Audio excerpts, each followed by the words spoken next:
Hello, everybody, and welcome back to the Sloppy Lab. This is Bottom of the Beaker, the weekly show about the design, the ducks, and the strategy of Keyforge. Everyone, and I do mean everyone's favorite unique deck game. I am the speedily inspired JT Russell, and with me this evening, as always, is my co-host who thinks that maybe, just maybe, he's in an M. Night Shyamalan movie, waiting to uncover his sixth sense. Well, until that happens, he'll have to settle for being Quick Draw 3, 4, 5, 7. How are we doing this evening, Quick Draw? I'm pretty good. How are you? Not too bad, not too bad. And we are not alone in the lab. We are overrun with swindlers, as it happens. Back for a reprise, and sure to make this a banger episode as always. We've got a gentleman who showed up this evening with a whole bunch of blue paint and wants me to call him Papa Murph. I don't know what that's all about. How we doing, Murph? AKA Fudginator. How's it going? Good. It's going well. Yeah, no, I was noticing that my own streaming income had dropped a little bit, so I figured I'd come on another episode to collect some royalties to, prop it up a little bit. Well, we're all about sharing the love, as it were. Excellent. And making his bottom of the beaker debut, a gentleman who went to school for 4 years to uncover the secrets of the crucible and says, all I got was this protractor and compass. Please welcome Architect to Bottom of the Beaker. How's it going, Architect? It's going great. Thanks for having me. I do need to correct you though. It was 7 years of school. Holy moly. Holy moly. However, that wasn't all architecture. It was some indecision on my part. I'm reminded of the scene in Tommy Boy when he talks about how he went to school for 8 years, and David Spade's character says to him, "Yeah, they're called doctors." He's not a doctor. Chris Right. Farley was not a doctor. So Right. you actually are an architect, are you not? I am. Yeah. There you go. Okay, cool. The Keyforge kind, though. The Keyforge, Architect of the Crucible. Yeah. Yeah. Sure. Can Right. it be both though? I mean, yeah. So you always wonder when you see somebody's handle that you recognize online. You're like, okay, architect, but is this like a metaphor, or are you like actually an architect? And you are actually an architect, so that's pretty fun. Yeah. Indeed. Yeah, you tipped it off once. I remember we were talking about deck storage options, and I saw a photo of I think you've got a bunch of these like architectural drawing holder things, and you're like, this is what you could use. Like, all right, I see what's going on here. Oh yeah, for playmats. For playmat storage, exactly. Yeah. That's right. Cool. Well, we're excited to have you on this evening, you and Murph, two swindlers, like I mentioned, battling out with two sloppies. How about that? Very fun.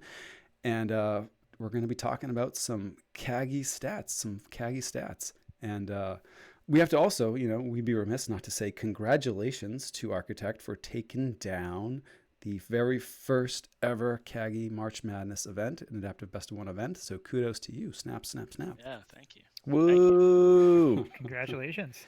Yeah. It was an awesome final that Murph, you streamed with me actually Yes. on your channel. You defeated Not Tonight, so that was another Swindle and Sloppy Lab work battle there. Collaboration, we could say, sure, in the spirit of cooperation and friendship and camaraderie. I want to ask you though, you won the tournament, but is that how you predicted it to go as well? If you go back and look at my bracket prediction, you will notice that I did not anticipate I would make it that far. In fact, I didn't think I'd make it to round two.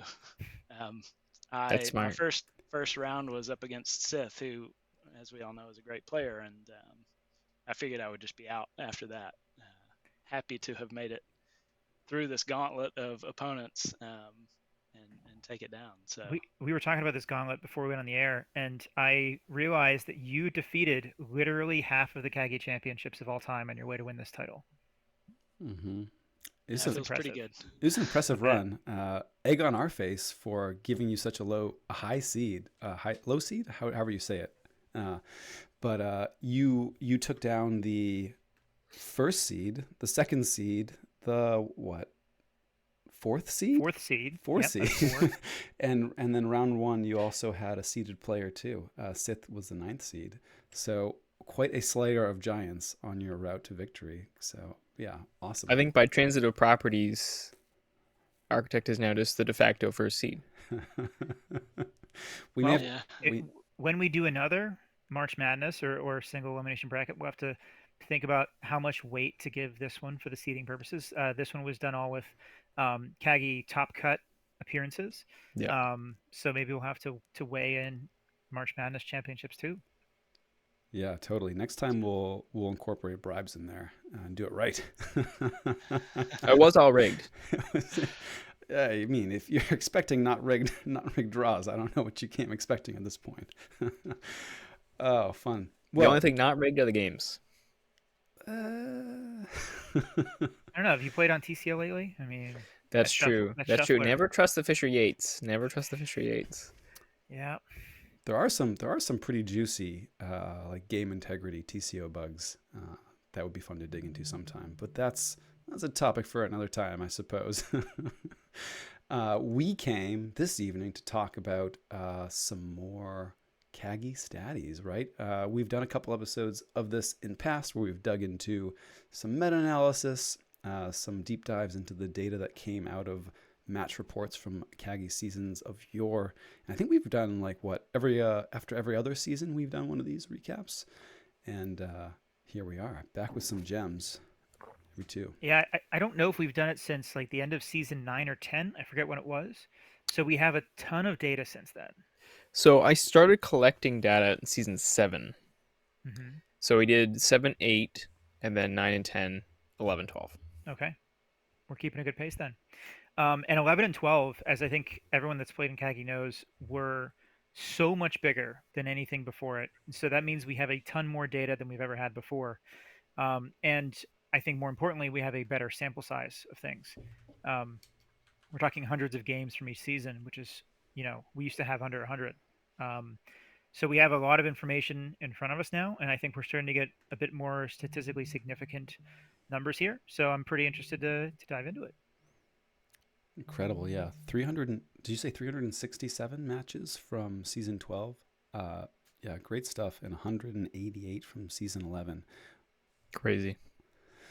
Yeah, that's a lot of chain bidding in all these best of 3 matches too, with maybe a small asterisk for a few that were agreed upon best of 1. But by and large, vast majority, overwhelming majority, you might say, best of 3. Yeah, and according to my calculations, we have 676 games of data on the pod phase since season 7 when Murph started taking the data, and then 33 more for the top cut since we started separating out the top cut. So still a small sample size for top cut, but we have something at least. But the pod phase and second amber, I think we have a lot of information here. Like I think we're starting to get like to statistically significant numbers with 700 games. Yeah, and second amber alone was 212, so that's not bad either. Holy no, moly. Not bad at all. 212 second amber games over 2 seasons. Yeah, and I think half of those are Cap and Gale. I was gonna say it might be. Kudos to them. Although there were a few folks who were kind of racing for the title of most second amber games played this past season. I think like there were a lot of folks. There getting was matches, which is really fun. Yeah, it was Atlantis. Or Atlantis. There you go in the chat. Welcome, Atlantis. Yeah, we don't want to besmirch their second amber prolification. Totally. Yeah, go get them. Hey, wins, losses, doesn't matter. Good times in the Crucible for sure.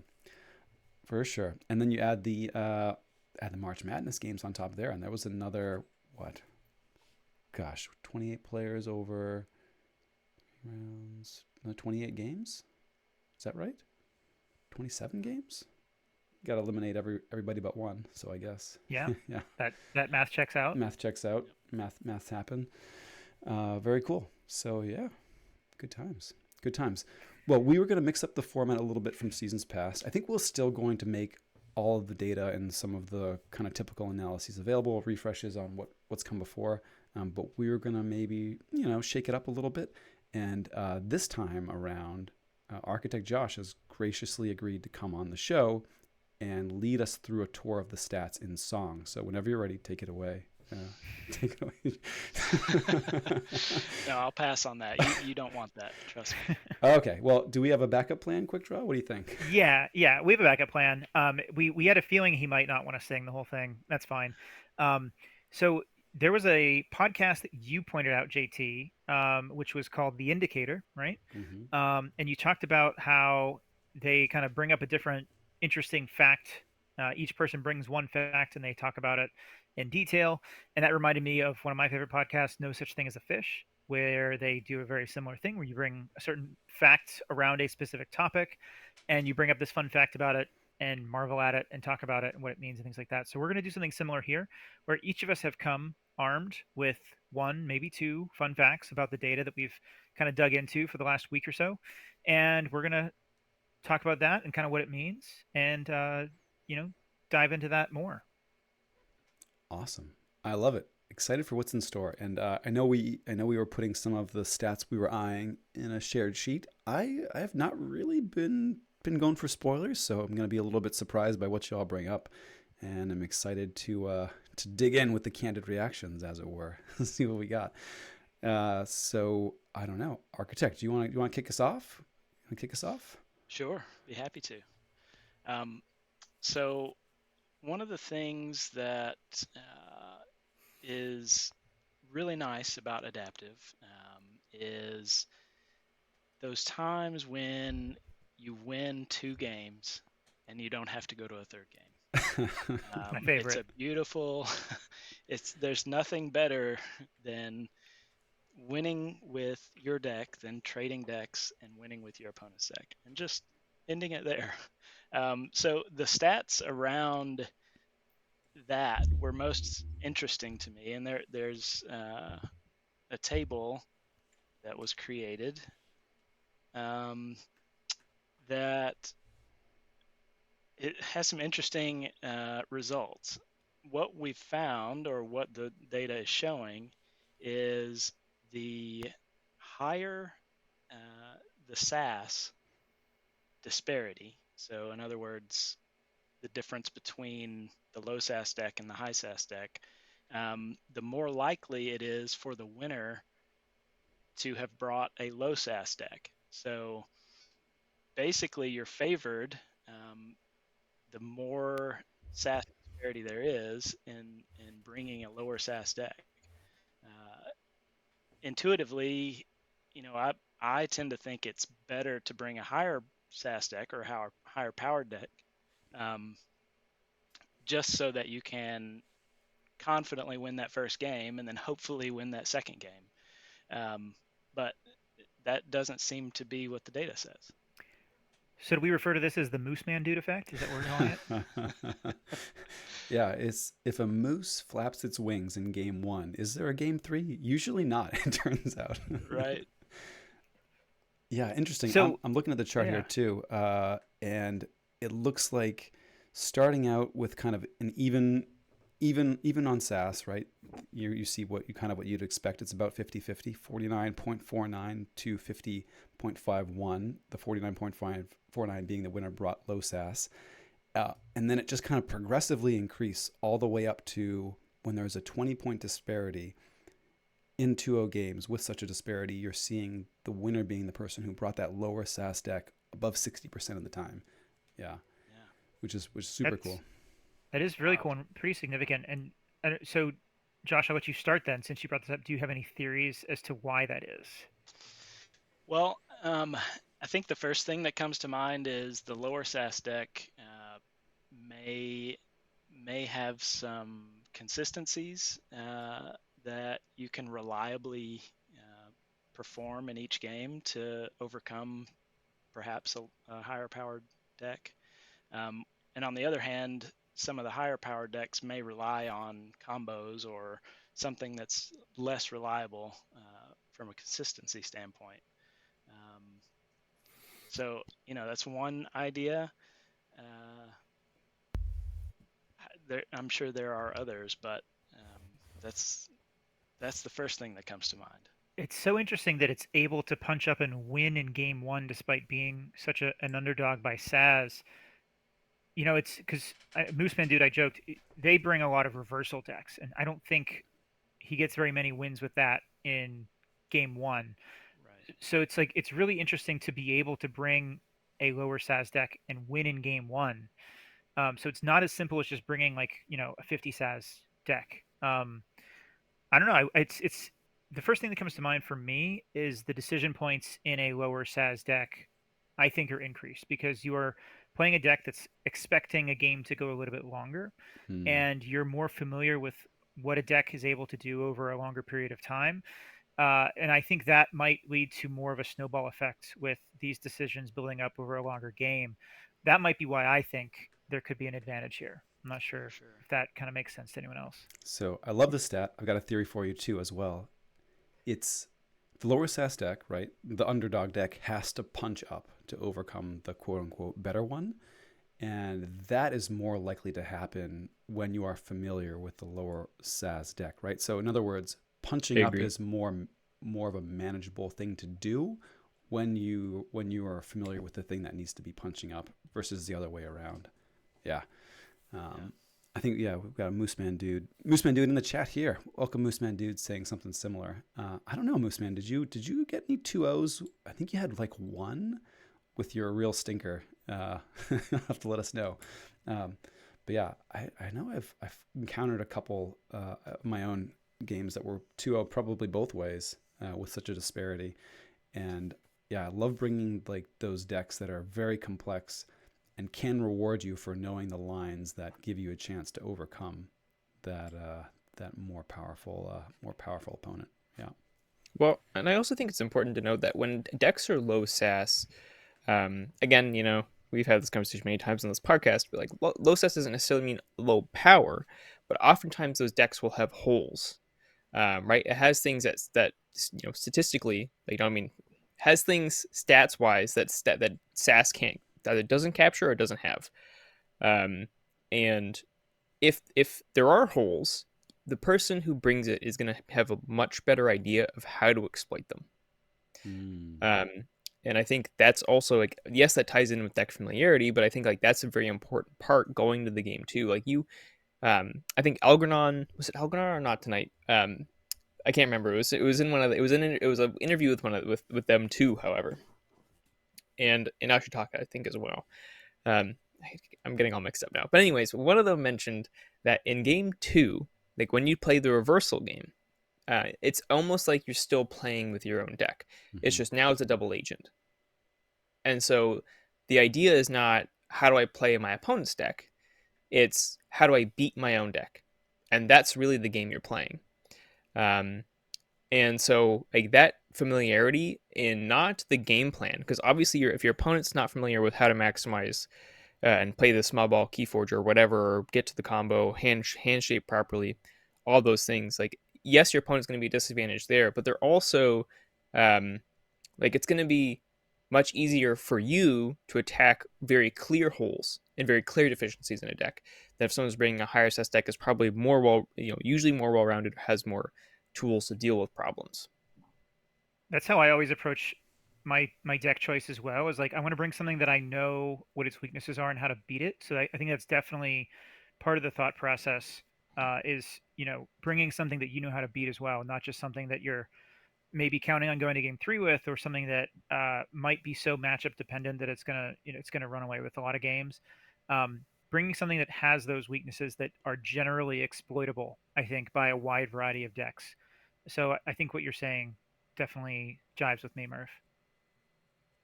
Mm. Yeah, For and sure. I think and like obviously one of my favorite adaptive decks is the Crude Soothsayer Judge, which is also an Archon deck, but um, there it does have weaknesses, and I think like knowing the break points of the deck, knowing how much tempo it can withstand, and exactly like when the gaps, um, like where like the openings are to strike, like those make huge differences in games when it's you're thinking of do I use the board now and reap to 6 or 7, or do I move cards from hand, and small decisions like that can make all the difference in a game like adaptive.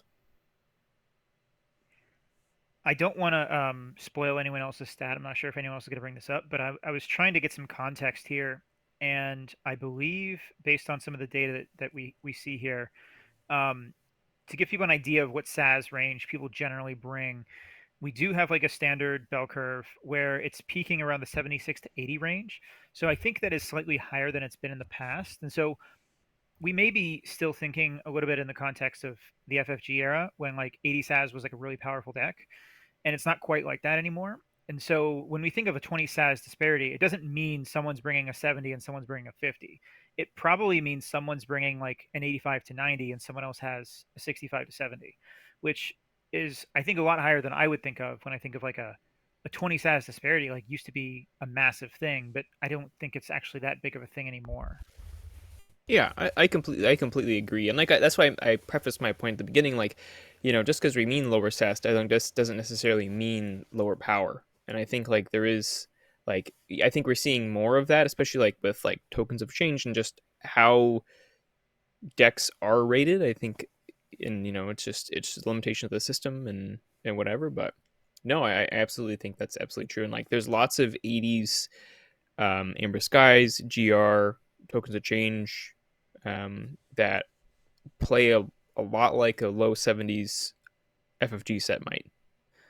So I do think we are naturally seeing a larger SAS disparity without the same context we had previously.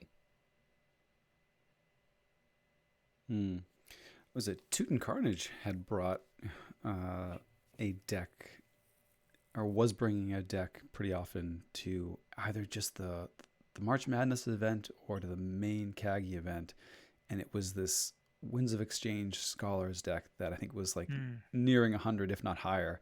And every time I looked at it, I was like, I don't believe that number. And I think we played a couple practice games with some of Not Tonight's decks that were kind of rated in the mid to low 70s. And I was like, I just want the low 70s deck here, because it's like, yeah, it's about holes, it's about exploiting flaws, but it's also just very matchup dependent. And SAS is a great number for trends and trying to like tell you things about large numbers of decks. What should I focus on in my testing, maybe, but in like a specific matchup, there's just a whole lot more that matters than the big number. And yeah, you see that play out, and it feels bad to get 2-0 when there's a 20 SAS disparity, but like you could still be the underdog in that matchup with the higher rated deck. Absolutely.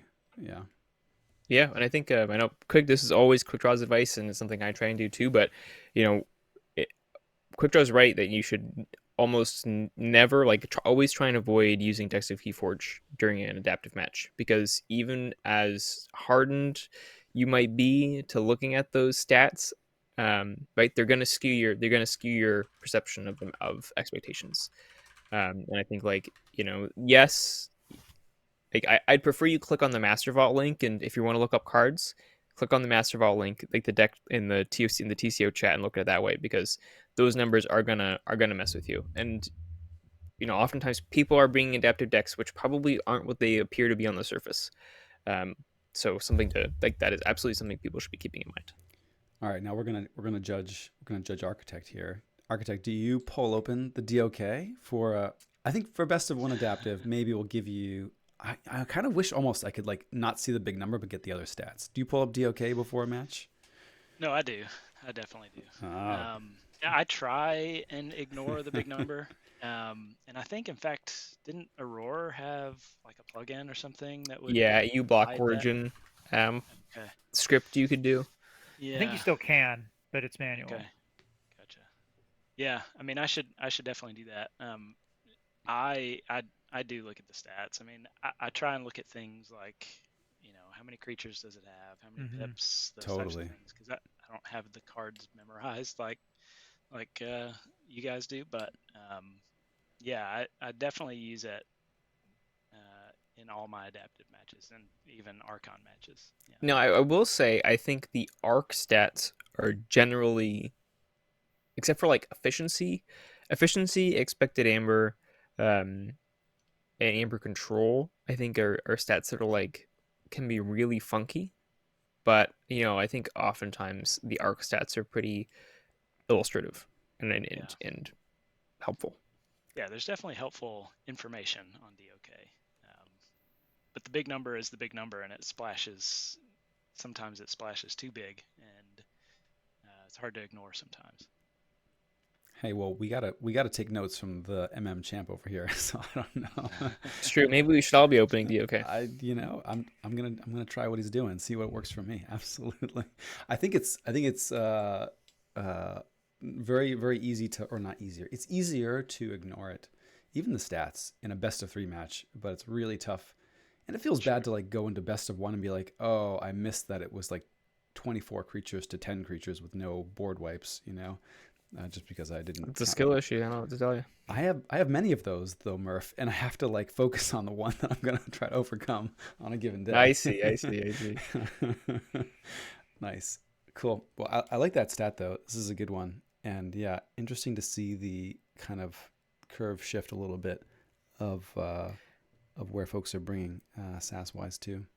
Well, and I think like because for so long, and still to this day, the prevailing attitude for best of 3 adaptive is you want to be bringing the higher SAS deck.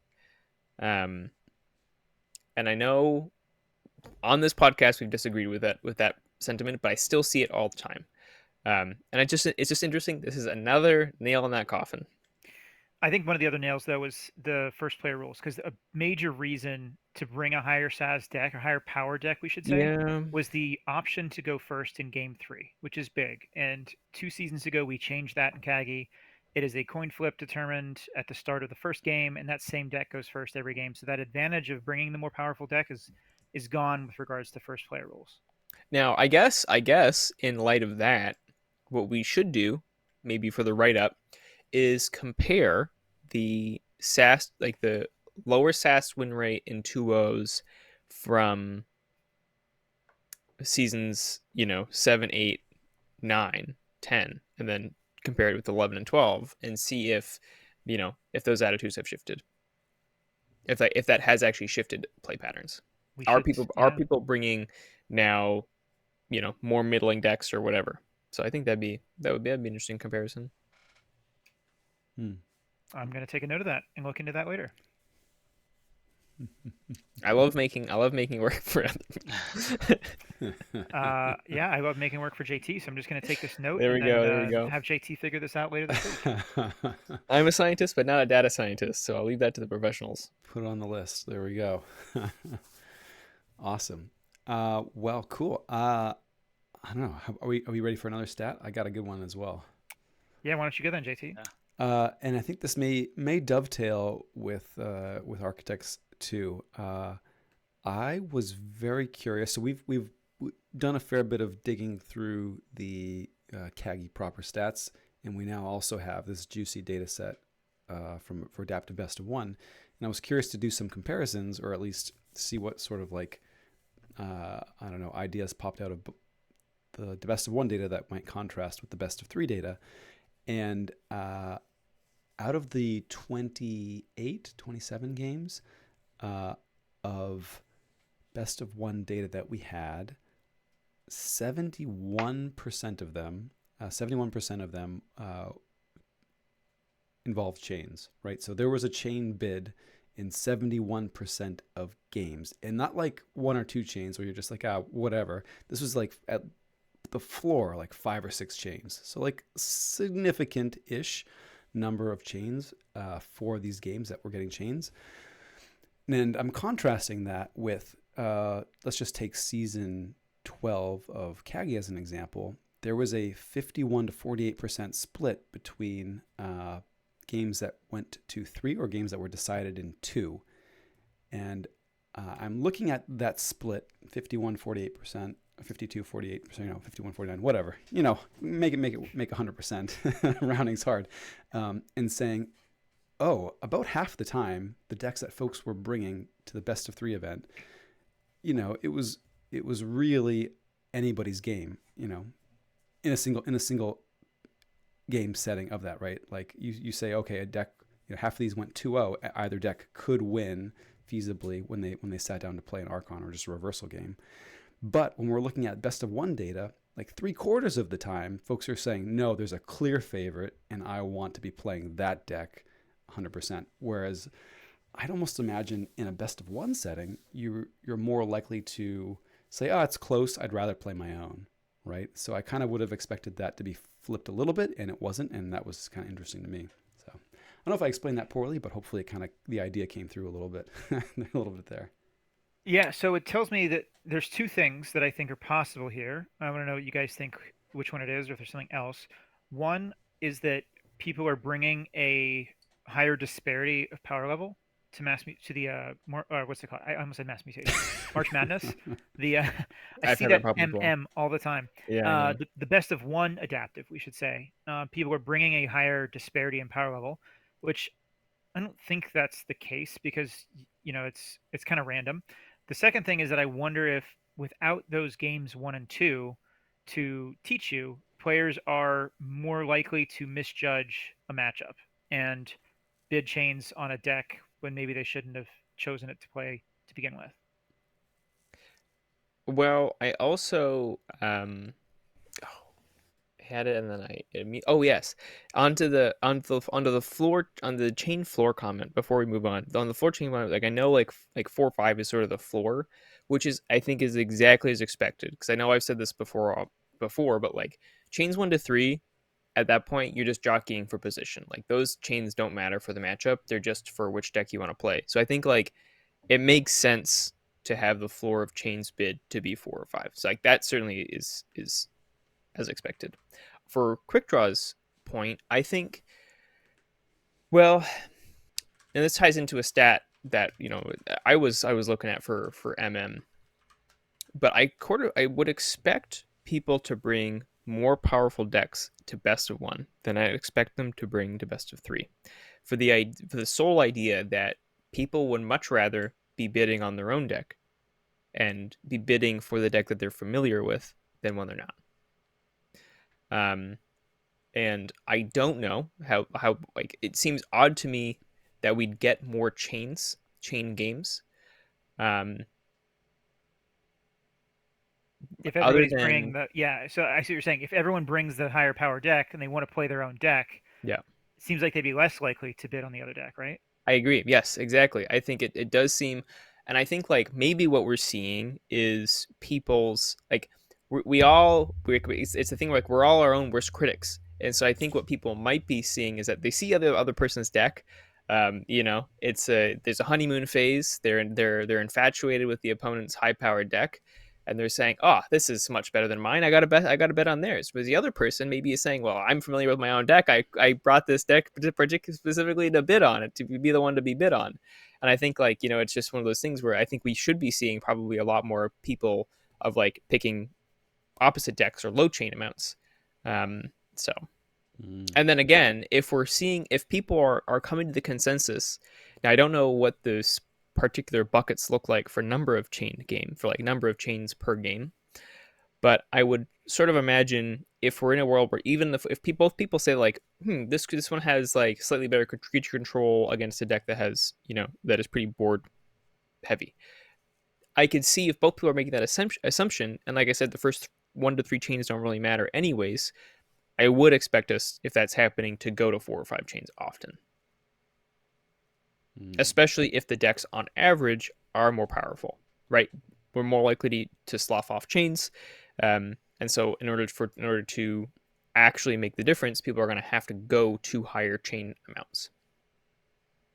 I could see it. And I'm curious too, Architect, did you have a different mindset when picking a best of one deck versus a best of 3 deck?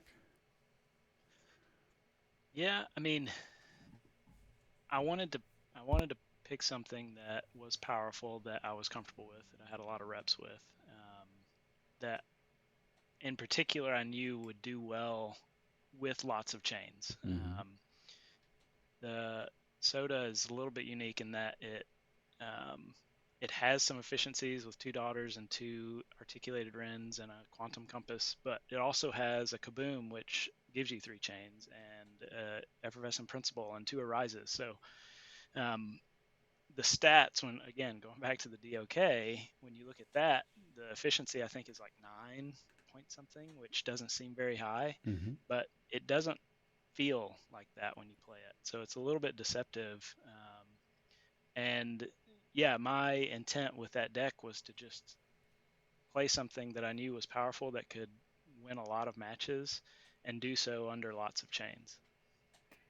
And you and Not Tonight in the finals both played a very high-powered deck.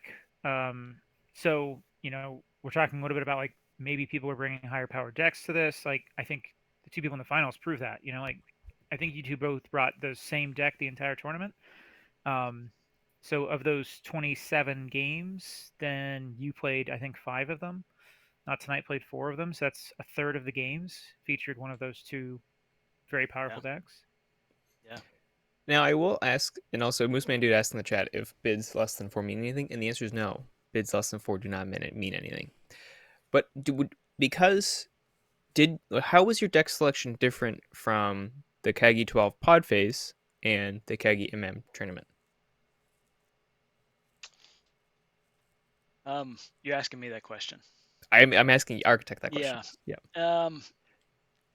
Yeah, I picked a GR deck to play through the pod phase in KAGI 12, and it was like a 63 SAS, complicated, had lots of confusing lines, and so I wanted something that I had a lot of reps with that I knew my way around.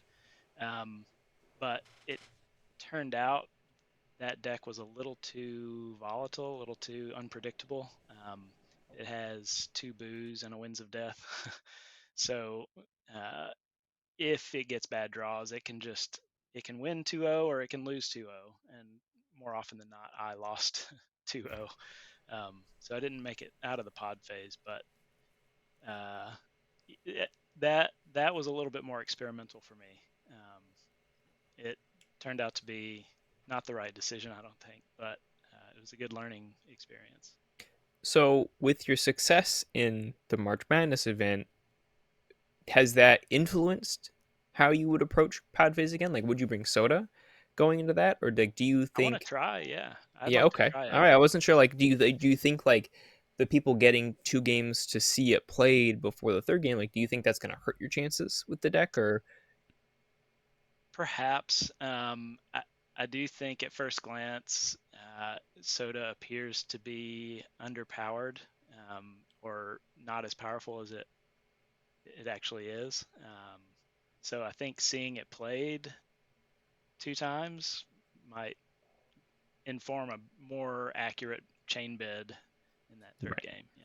So do you So think? Oh, sorry. Go ahead, quick try. I I was don't. just I going to don't ask. mean to just interrogate architect here. Well, I'm going to interrogate him some more. Are you prepared to share soda? Because in the pod phase, being best of 3, you're going to have to pass that deck to your opponent in game 2. Are Yeah. you comfortable with that? Yeah. Sure. You don't think they're going to eat the brainstem antenna or something like that?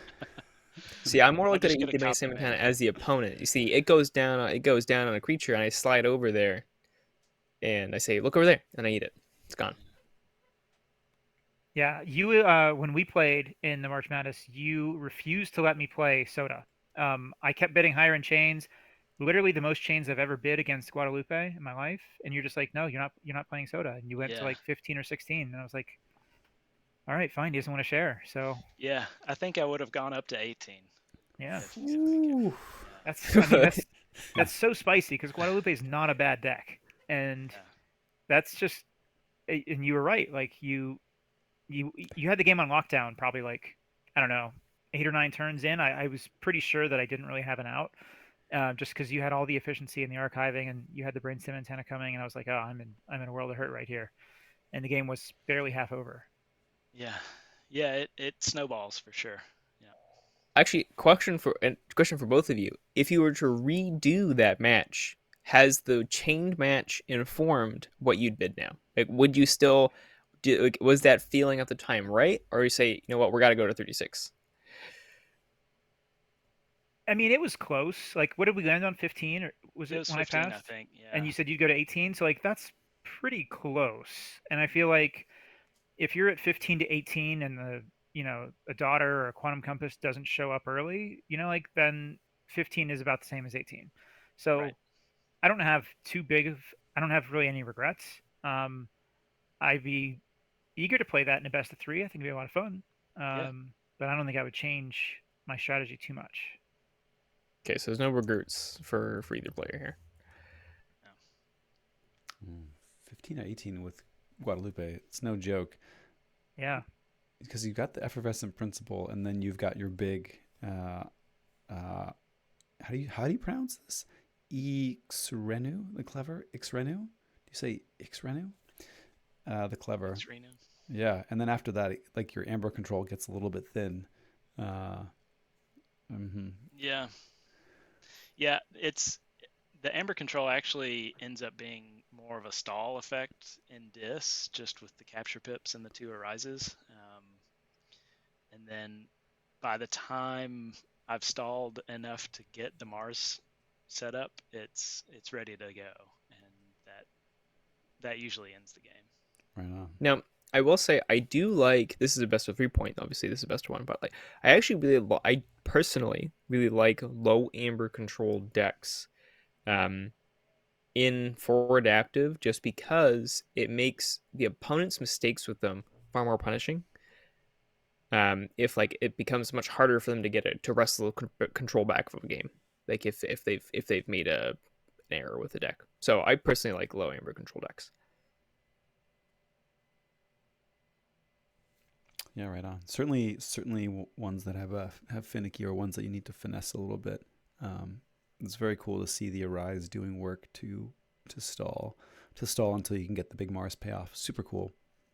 Super cool. And we saw that play out a little bit in the finals too. I feel like you were kind of able to keep stopping those checks until the Mars came out. Yeah. Which was cool to see. All right. Right Yeah, on. pretty decent amber control and logos too. I mean, you have the capture pips there, and then of course the effervescent. One of the fun things that I like to do is steal a creature with Harlan Mindlock, and then use the capture pips to put amber on that captured creature, and then use the daughter with the damage pip to blow up the Harlan Mindlock and send it back. That's my kind of style right there. Totally. Yeah, Capture a bunch of amber, pass it back to your opponent. Where have I heard that before? Yeah, it's a whirlpool-less whirlpool. Yeah, or the connect. It's just a pool. Do it all again. Yeah, exactly. Yeah. Very cool. Very cool.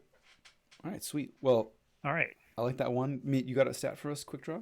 I have a good one. Yeah. So I was going through the numbers for season 12, season 11. I divided it up by pod phase, top cut, and second amber. And I found, something a bit interesting once I broke it down to the pod phase for season 12, which had a lot of information. We had 351 decks that were brought, 351 appearances in the pod phase alone last season.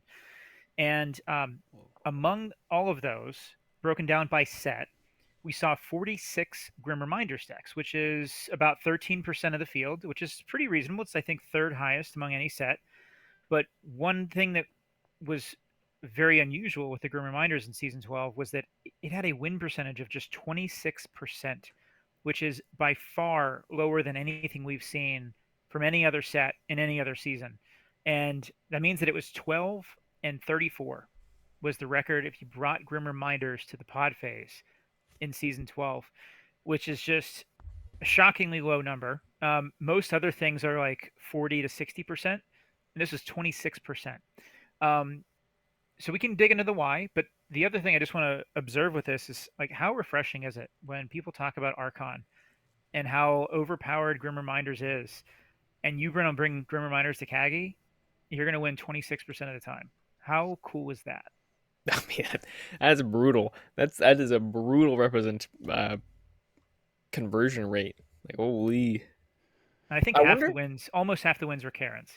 Do we know how many of those were O2s? I don't have it offhand. Okay. That'd be interesting to get too. Like, I wonder how many people are like low rolling their like way too high powered decks, way too explosive decks in game 1, and they're just getting steamrolled with them in game 2. Like, I think that's a very interesting. Yeah, we'd have to dig very deep then because, Josh, you just said that you brought a Grim Reminders deck a few games, but it was a 63 SAS Grim Reminders, which is like reversal caliber Grim Reminders. So yeah, I think we'd have to dig very deep to figure out, we can't just necessarily assume that the Grim Reminders decks are all high powered. Oh, I guess my point is less like high powered and a more explosive, because I found in my testing for Grim Reminders, I have found this time and time again. Specifically in adaptive, I find way too many Grim Reminders decks have way too much burst potential. Mhm. Whether it's like, what if they have a Winds of Death, for God's sakes, it can just completely change the pace, like how a game plays, in the ordering that it is drawn in. And Mhm. I think, like, I found that time and time again with decks that I've low middle, like, 60s SAS reminders that I've been testing, and it's been a very, very consistent problem. So I think, like, I do think a lot of reminders decks have an explosiveness and sort of high roll potential that we don't see in a lot of other sets. That was So you my think it? experience. Yeah. So you guys think that this could be because of just high roll and low rolls in games 1 and 2? Well, that's why I'd be interested to see. Because I mean, I don't want to just talk on my ass with the numbers when we could have them. But I think if the predominant number of Game Reminder's losses for the people who bring it are O2s, I think that is an interesting, corroboration of that idea. I will add that to my notes of things to investigate.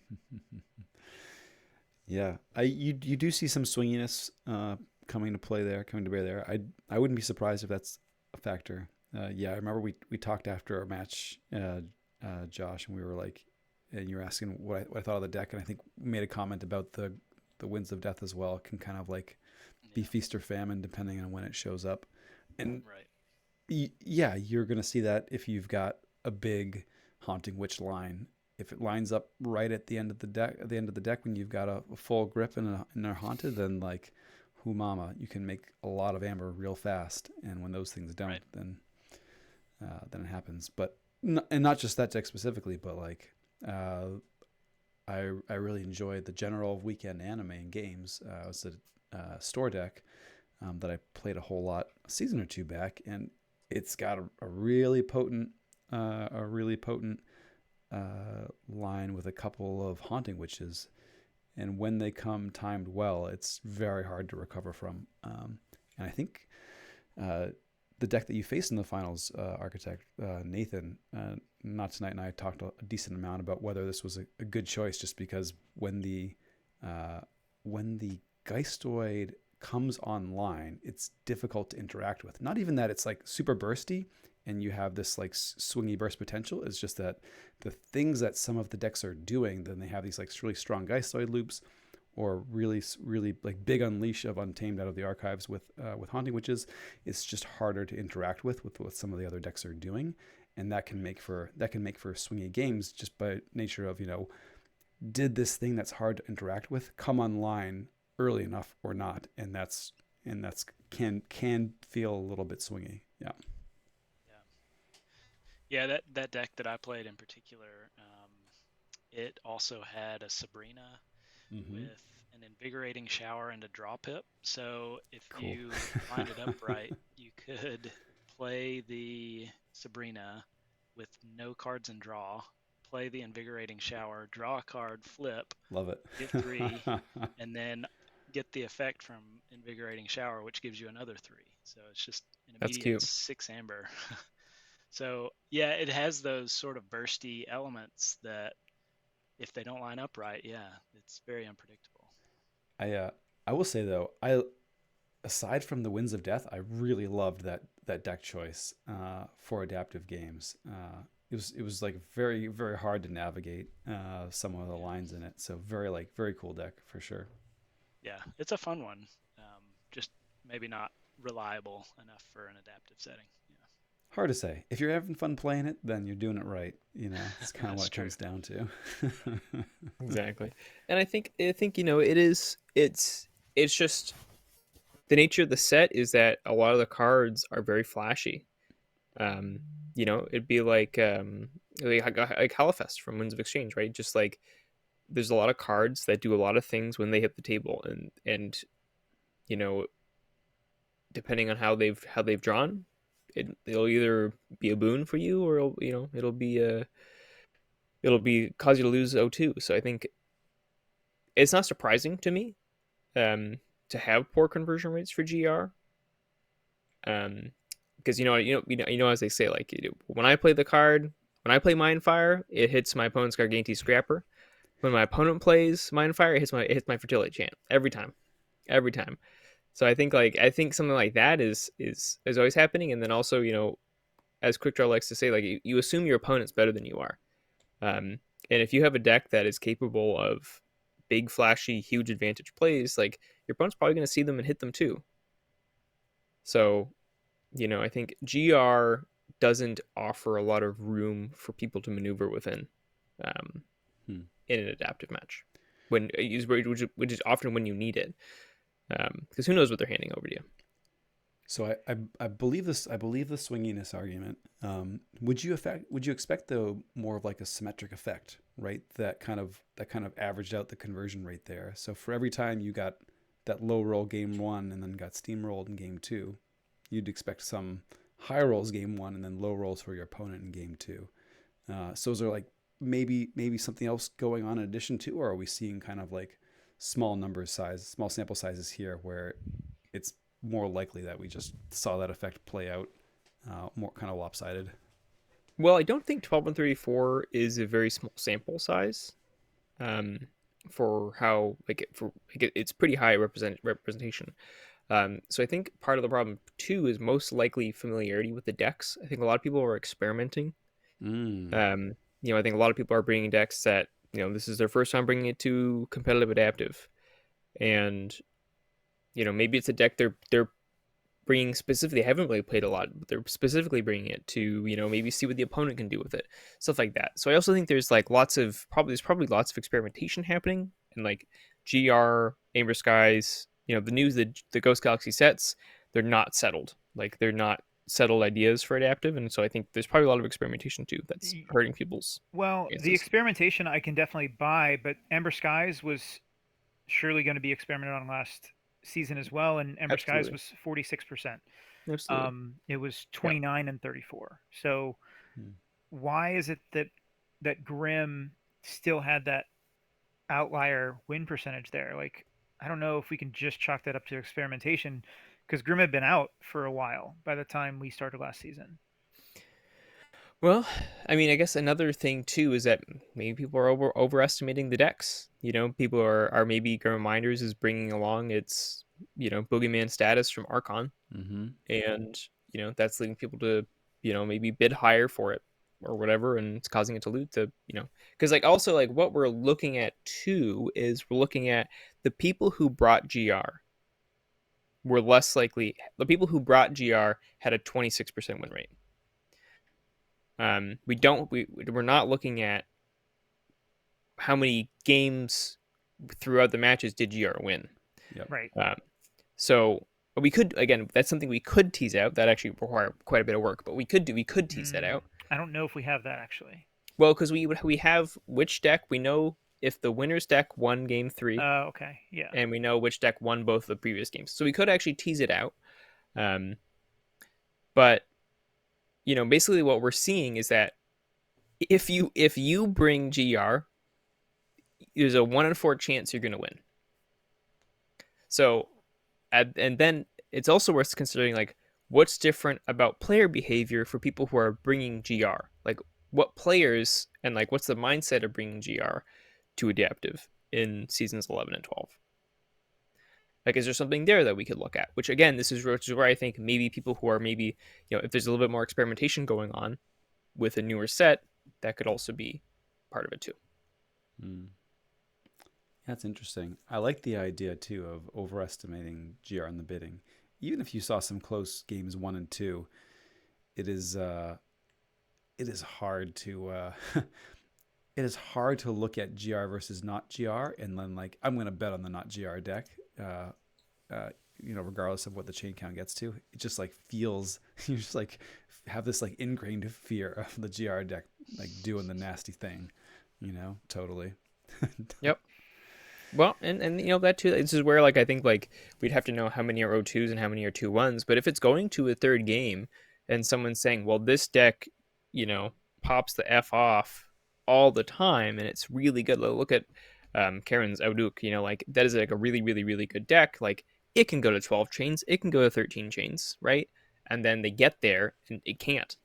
And it absolutely could be. I think the overestimation chain certainly could be a factor, which is again inexperience. But if it's a newer set, we're gonna have that. Interesting stuff. I like it. So I am just doing a quick count right now. It looks like 19, I think, of those losses were 2-0s. So more than half. Wow. That's 19 of how many again? Remind me. 34. 19 of 34. It's about 2/3. Yeah, about in line, a little bit higher even than. Slightly higher. No, that was a quick count. I didn't run a formula. I might have to double check that. No, we're shipping it. Yeah, I was gonna say that's right in line with like the larger trend, but actually the 2-0s are a little bit more likely than 2-1s are a little bit more likely than 2-0s generally. Yeah, 56%. 56% of the losses were 0-2s. Interesting.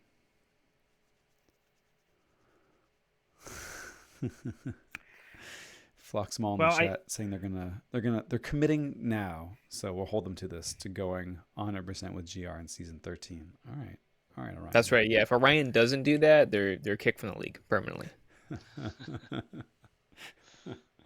Nice. Cool. All right. Well, that leaves Murph. Do you have any specific stats that stand out to you that you want to share with us tonight? Well, I think there's two. I think they're both like slightly smaller points, but very interestingly, following off on the people bringing GR and experimenting with Amber Skies and GR, those two sets were the highest representation for the March Madness bracket. 21% of the field was Grim Reminders, and 25% of the field was Amber Skies.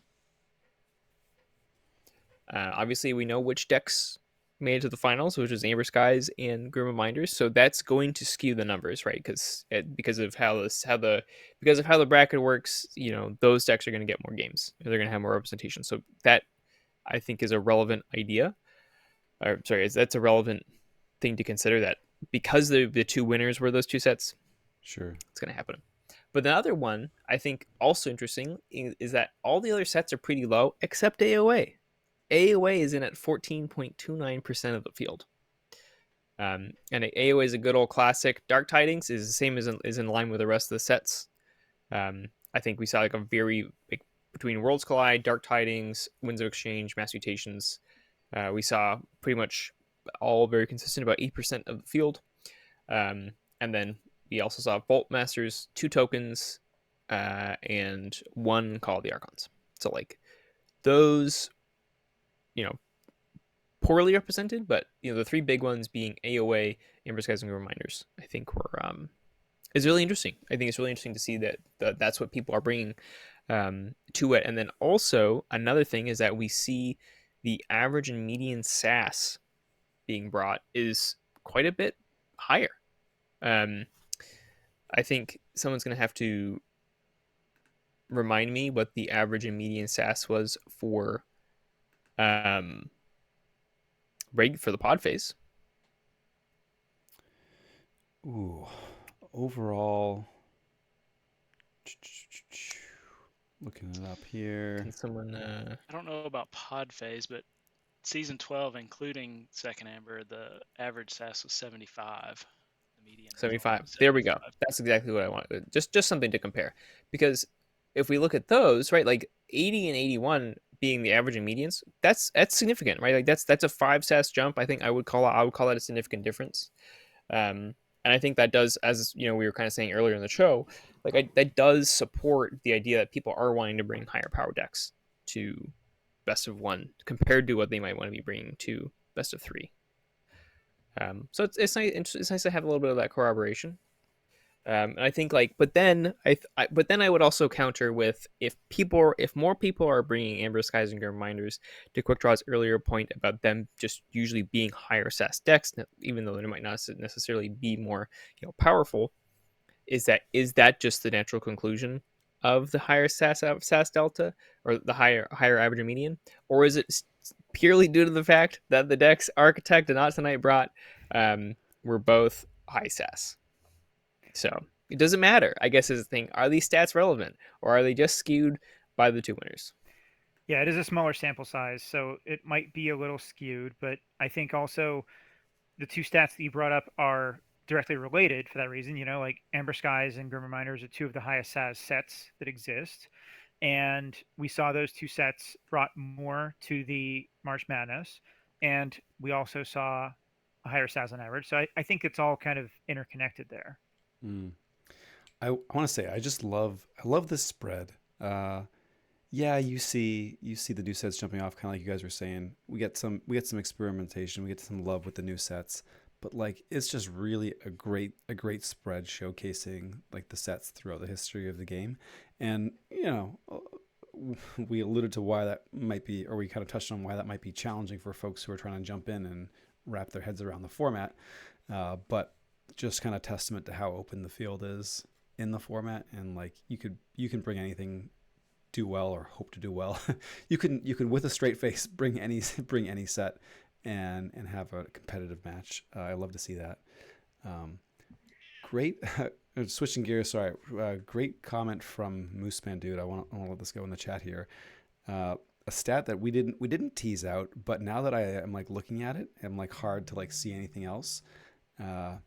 We've got a chart that shows just bid counts as they materialized over the course of the seasons, and I don't remember if this is quite as high as it was last time we looked at things. I have a snapshot of before, so I'm going to compare later on for sure. But when you look at the game 3 bids, that six bid number is just like head and shoulders above everything around it. And I don't know if there's something to that, or if it's just kind of like folks' default, like, yeah, this deck's better, I'll go to 6, I guess, and then pass. But it is a stark jump from 5 to 6, and then stark drop off from 6 to 7.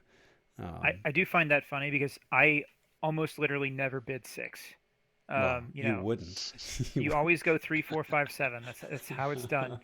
But I really do, because I don't really like bidding 6, because if my opponent bids 5, I'm going to bid 6, I'm giving them the chance to go to 7, and I don't always want to give them the chance to do that, because especially if that deck's going first, I would much rather bid 7 to go first than 6. So I generally prefer to be the first person to jump there up to 7. So like, I don't know, that's kind of weird to me, because I don't bid 6, and so many people seem to be stopping at 6. Well, aren't you like telegraphing that you're not intending to go past 7, or are you intentionally telegraphing that? Right? No, you're not telegraphing that, really, because there's times when you can skip a little bit and you're not really like giving anything away. Like I see people skip from like 2 to 8, and then the opponent passes, and then they're stuck with it at 8, not knowing if they could have had it for like 5 or 6. If you go to 7, I feel like you're not telegraphing that's all you want. You're just telegraphing like, I want to be the person to get this. Maybe you're telegraphing that 8 is too much. You're not saying necessarily that I'm not going to bid higher than that. And of course, I could just be setting this up for anybody to play against me to like think that, oh, he's definitely going to skip 6, or he's definitely going to stop at 7, or something like that. I don't know. It's just how the matches that I've played, I've always had that feel of like, I'm going to skip 6 and go straight to 7. Doesn't mean that I'm going to stop there either, though. Interesting. Yeah, I think it is nearly like, and like I think also notably reinforcing the point from earlier that chains, the bids from 1 to 3 don't matter. No one's bidding 1, barely anyone's bidding 2, and even fewer people are bidding 3, and that really is just like, those really are just like, I think it's more interesting that 0 has almost the same number of bids as 3 does. That's pretty interesting to me. And then also, yeah, I think at 6 chains, people get skittish at 6 chains. Like, going down 2 card hands, like going on 2 cards in hand, frightens a lot of people. And I think, there are lots of times where when the matchups are close, having a 4 card hand can be really hard for lots of decks. So I think people are more afraid of chains than they should be. and I think more people should be willing to go to 7 and beyond. But I think a lot of people, there's a lot of there's a big mental barrier at 6, which I think is why we see so many people stopping there. Now, I would be kind of interested to see what the win rate is at 6 chains. Like, is the person who takes, like, how often does a person who takes the deck for 6 chains win?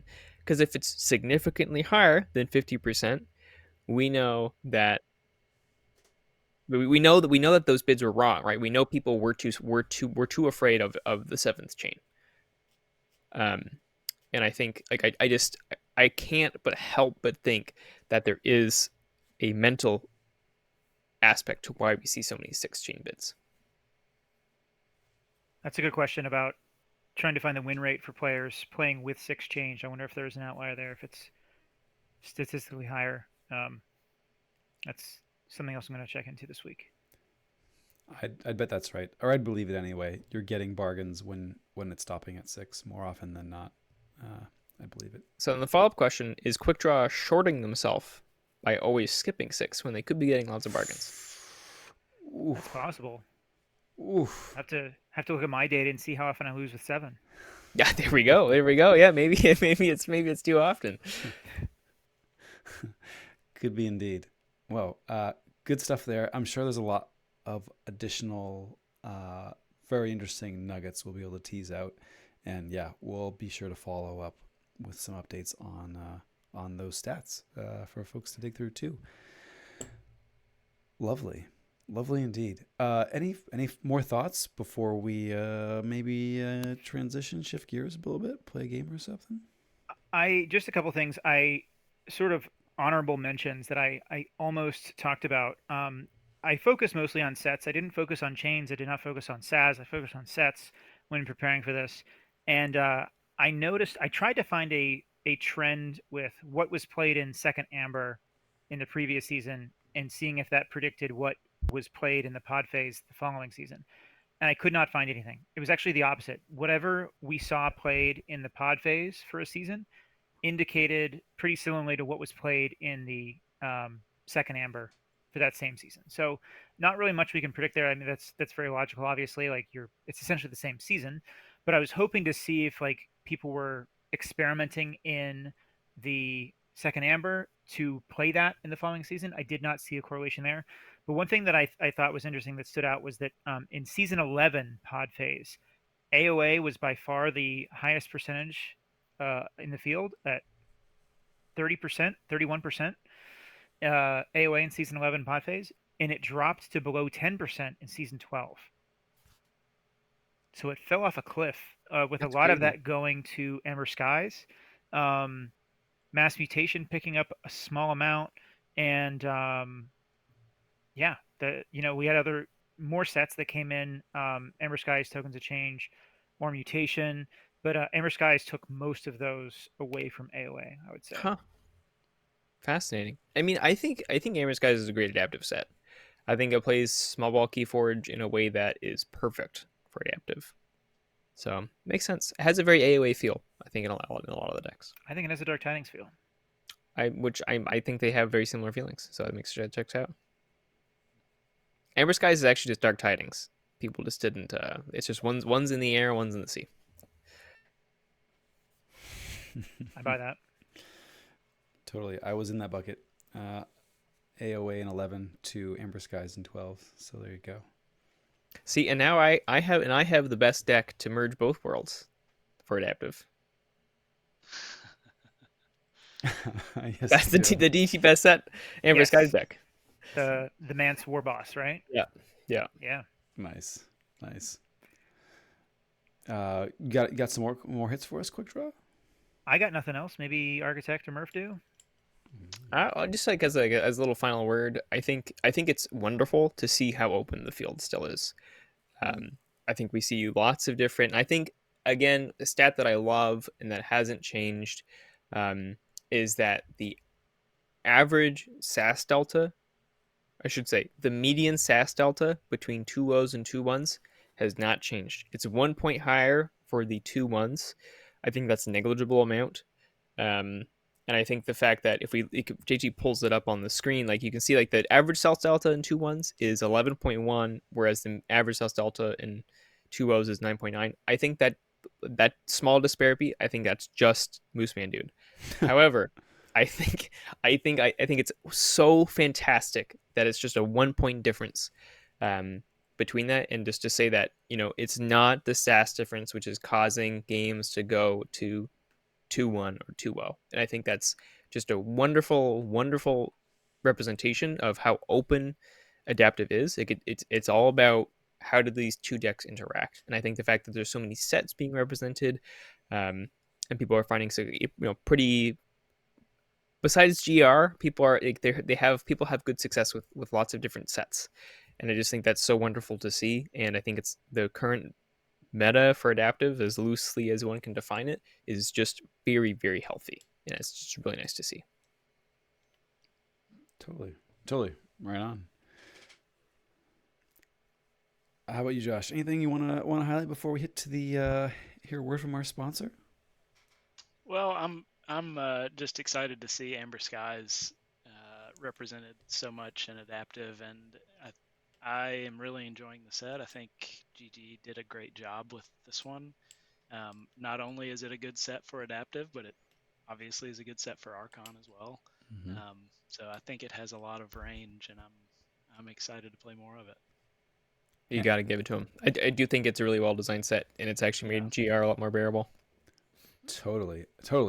Big fan of easily my favorite GG set to date, and yeah, we were hoping that something would come in and tamp down Grim Reminders a bit in Archon, and I think it honestly did a better job of that than I thought it might. So kudos for sure. Well, even in adaptive, yeah, in season 12. Let's see, Amber Skies has a 78 win percent over GR. Nice. That's what I like to see. Which is the highest of any set over any other set of the main releases. Oh, now hold on. Before we move on, hey, that's really cool. But there's one other chart, JT. I think we need to pull up that thankfully has not seen any changes, but I think is something we always need to check in on, because you never know, after 2 seasons it might have changed. Oh, see if I can find it. I just zoomed in so folks could see the fine. Oh, there we go. This is the one you were this is the one you were hoping to see. That's exactly it. I think that's all that bears needs saying, is the visual gag of DT best set. Nice. And it's just a full circle. Just DT. Whoa, you said it's a gag? What are you talking about? Yeah, like it gags the haters.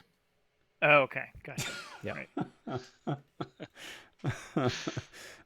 We're gonna see Murph in public parks with just a sign that says "DD best set changed my mind." Love it. Love it. Okay. And yes, sorry for the small text size there, chat. I could have zoomed in a little bit there before, but we'll make a bunch of this available too. For folks to peruse at their leisure. Indeed. Well, folks, I guess I'll let you know then that this episode of Bottom of the Beaker was brought to you by Stratowiser, the Crucible's finest pale lager, brewed at altitudes so high even the Sanctum Knights get lightheaded.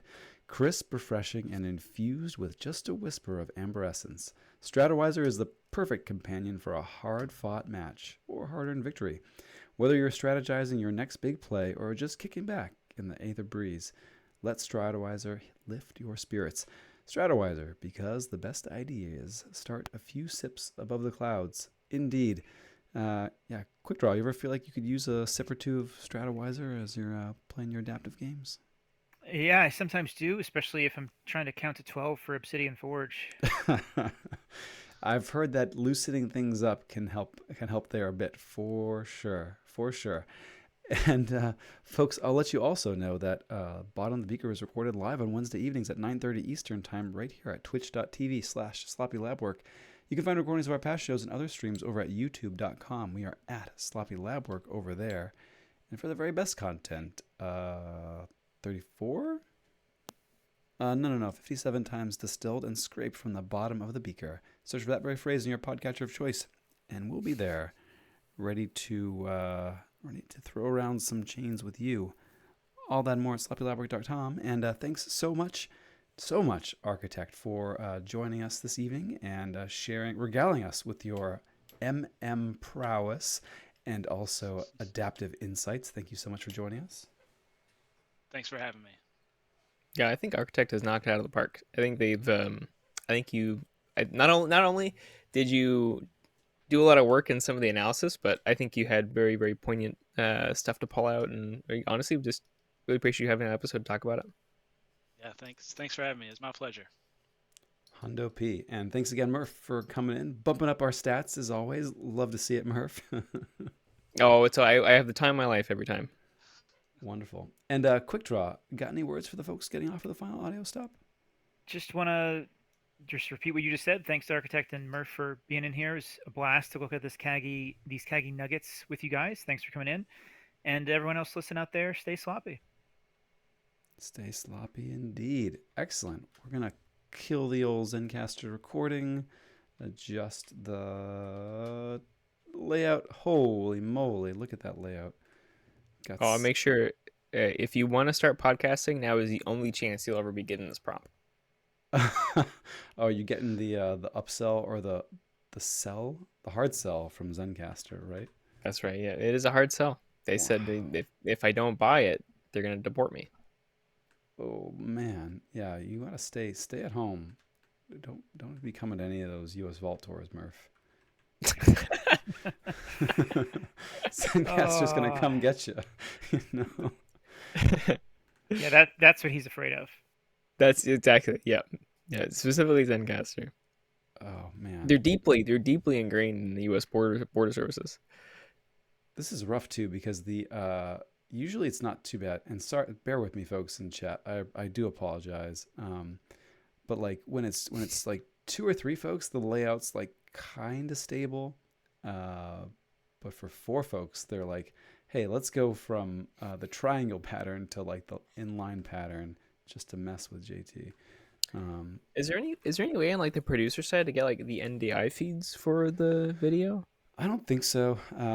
And I say that only because I've looked for them, though admittedly not exhaustively.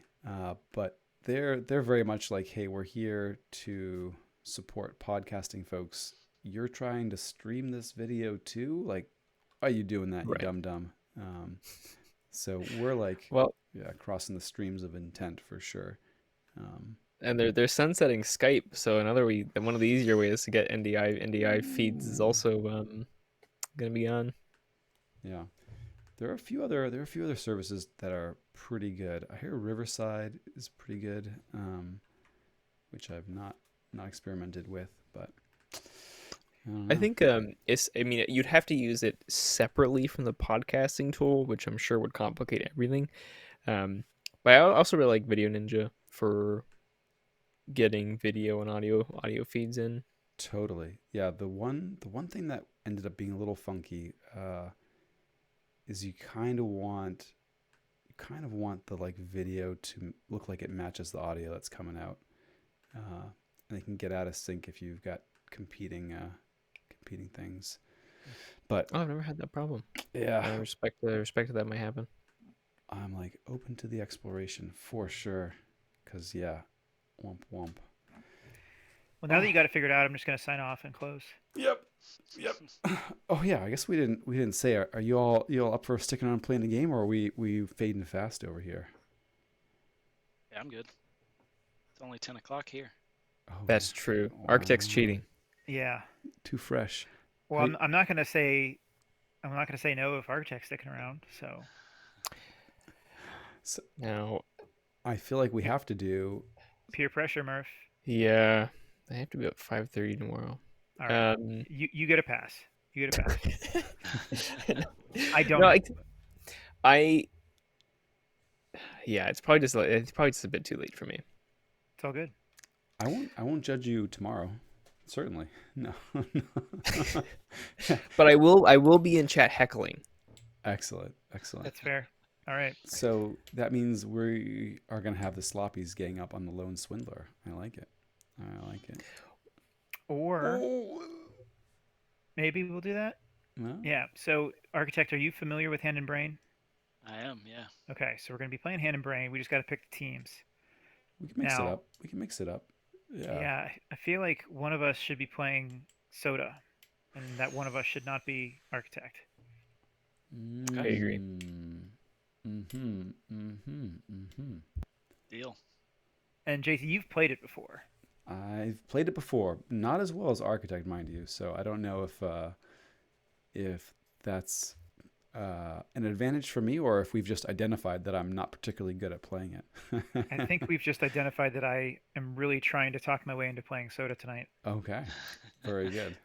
So I think you're gonna hand Soda to Architect's brain, or do you want to play it solo and then Architect and I will team up? I was definitely hoping to have a brain help me out. Okay.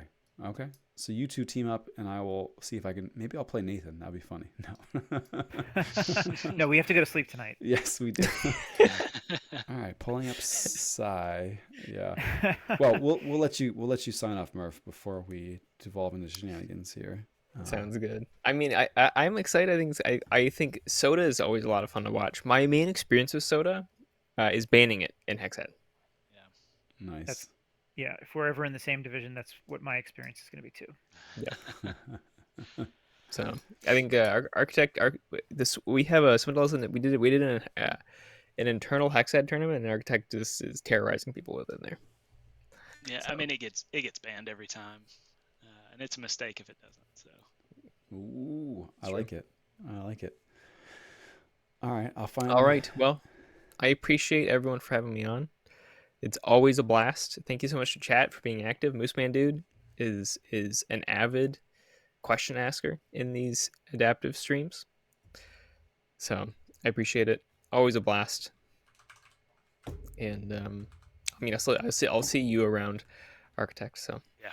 we'll Talk to you soon. yeah. Thanks so much to GT and Quickdraw for having me on. If anyone course, doesn't man. know or hasn't already, please follow their channel. Hit that bell. Yell at them to turn on their subscribe button so you can do it. And yeah, tell them to set up like a coffee or Patreon or something, or Yeah. Get rolling on So, that. but yeah, and I will catch y'all later. All right, man. Thank you. All right, dude. Oh wait, actually, I have a question about topics relating to the news of the day. Oh yeah. We had some news today for yeah, sure. we didn't even talk about that. Are we gonna get a bottom of the Beaker feature on Deck Ascension next week? Do you want us to talk about it next week? You mean? Yeah. All right. That's a possibility. Because I'm pretty sure this hasn't been covered on this podcast. If I and that seems like an evergreen topic. I don't know. Yeah, it's fair. Yeah, It's fair. we talked a little bit. I mean, we've talked about set rotation a decent amount, right? And you were there with us on that debate. I feel like if it was mentioned in this set rotation just as offhand debate, but I feel like it was more tangential than it was. Yeah, and it's official now. Yeah, and we know exactly how it's going to work now. So yeah. All right. Thanks for the suggestion. Keep it in mind. We will. I like it. We'll let it percolate. Indeed. And also, I chose to do it on a public channel so people in chat can shame you. Now we're like, yeah, on the hook, on the wire. Exactly. An ambush. Totes. What's your take And also, on yeah, I mean, I wouldn't feel any pressure because if it's official, it's not going anywhere. So, but it is keep it in mind. All right. We'll see. I know it's going to be covered a lot the next week, so we'll see how that coverage goes and see if there's anything else we can add to it. Totally. My quick hot take, it's not going to do a whole lot. But I'm glad they're doing it. I wish they went farther. I would have gotten on board with perma ascension. Based. Yeah, I don't know about that. Is there permanent ascension for the world's winners? I didn't catch that in the article. I don't think so. I think it's a full reset after the end of the season. So that means your A deck can win a Vault Tour or Nationals, and then may compete in the World Championships or Open event. And then regardless of the outcome of that, it's a clean slate on the following in the following season. And so the net effect is that, yeah, you're going to see decks only win a single event leading up to the a single top, premier level OP event leading up to the World Championships.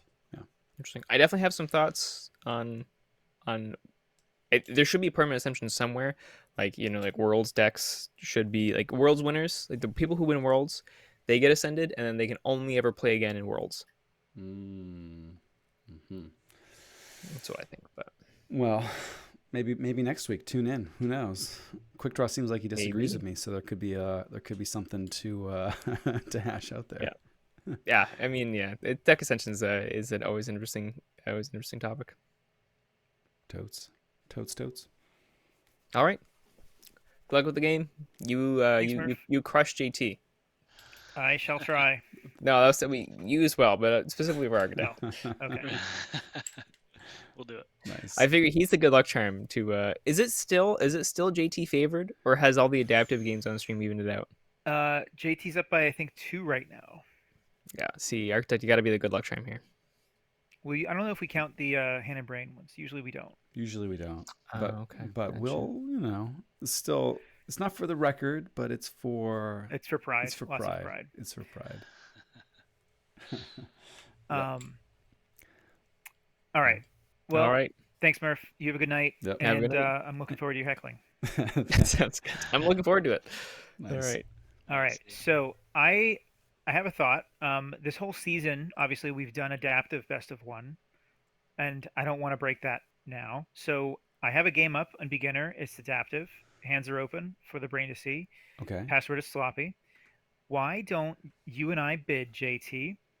Okay. And you have an advantage because you know which deck you're bringing, and I have probably never seen it or haven't seen it in a while.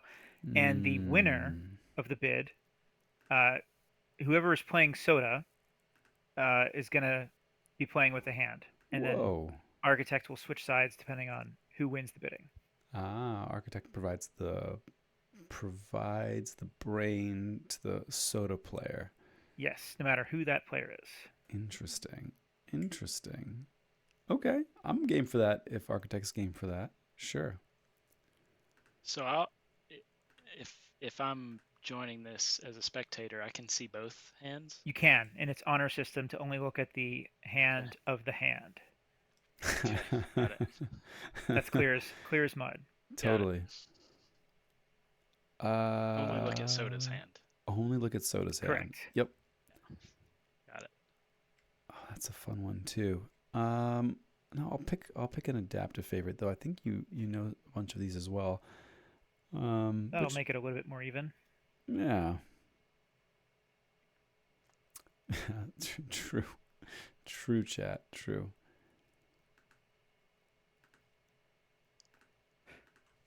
All right. I'm going to take, I think, Kane or the Magician. Let's go with the Magician. I believe I recall both of them. I don't think I've played that one in a little while. This will be fun. I mean, it was going to be fun anyway, but it'll have a twinge of novelty to it as well.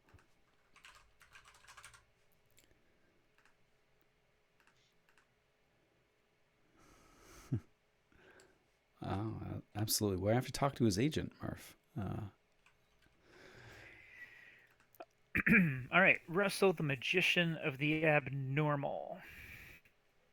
Been a while since I've seen this one. I have played it before, though, I believe. Yeah, I'll toss the link in the chat, too. All right, well, I'm not going to waste any more time. I already know I'm going to bid on Soda. Okay. I know enough about Russell to know that. All right, so unfortunately, Architect, you're just going to have to wait for JT and I to get this exchanging of punches out of the way. Wait. Hang on. Lock in your mind, Josh, what your bid would be. And I guess also if you would have picked the other deck, okay, sure. But when you got a number in your mind, let us know, and then we'll carry on with the bidding, because I'm curious to compare notes with you two. I'll put you on the spot. Okay. While you're thinking about that, I've also been wondering if we should adopt a habit, a practice of doing like a victory auction instead of incremental bids. I don't know. I forget what a victory is. So rather than going back and forth, you bid 3, I bid 4, we just keep going until somebody passes. Both of us submit a number, our last and final, best and final, and the person who bids highest gets to play the deck being bid on at the chain count that was bid by the player who bid lowest. Yeah, we could try that sometime. As you know, I don't really have a number in mind from the start. Mm-hmm. I'm just blindly picking numbers right now. I don't know when I'm going to stop. Totally. So, and the reason I say that is because I feel like we've got some information leak as we're getting to the banter in the bidding, which I enjoy very much. But I wonder for science and all. I do think that a victory auction is probably a better system for the format generally. But yeah. I've got a chain range in mind. I don't know that I can pinpoint an exact. No, that's good. I'll take chain range. Chain range is legit. Chain range is legit. If I say 5, Quick Draw is going to say 7. So I'm just going to say 6 just to mess with them. I was wondering if you were going to bid 5 or 6 there. Yeah. And I think I'm going to pass. You can have soda for 9 chains. All right. That's, I think, a bargain. So, Architect, where did you land? I think it's a bargain too, yeah. Good. All right. This will be fun. I was somewhere between 12 and 15. 12 and 15. All right. Holy moly. I like it. Well, I think I probably would have landed around there too. But we'll see. I mean, the Infernus is really the biggest issue, I think. I'm not too afraid of the mimicries, but yeah. Yeah. All right. We're going to find out. All right. So just as a quick refresher for you, Architect, you're going to have the mulligan choice, mulligan decision right now. You're going to have the house choice every turn, and you're going to have the key color choice. I don't believe that makes a huge difference, but to some people it does. Yeah. And we are not able to cheat by communicating like within decisions, but post turn we can definitely say like, oh, you can tell me you shouldn't have done that. You're an idiot. And here's why. But just try not to do that while I'm still making the decision. Sure. So JT's going first. Mm-hmm. Yeah. Mm-hmm. Mulligan. Interesting. Okay. I would have kept it, but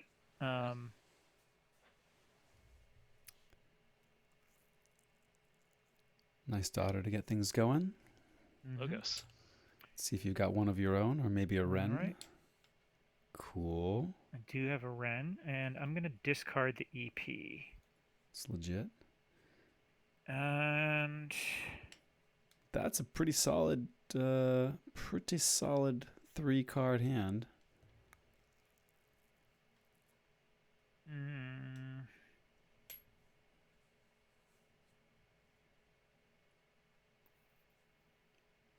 Quick Draw deciding which creature to exhaust. No. Yeah, I'm not sure if I want to do the Dis Wren or the Logos Wren. I want you to tell me what you would do here too afterwards, Architect. I am gonna go. I'll do it. Whoa. Would you have exhausted it? Yeah. Always? Yeah. Yeah. Wow. The fact that we were thinking there is interesting. Now I have to I've almost never thought about not exhausting something. Like it's almost automatic, but I'm having a hard time, like...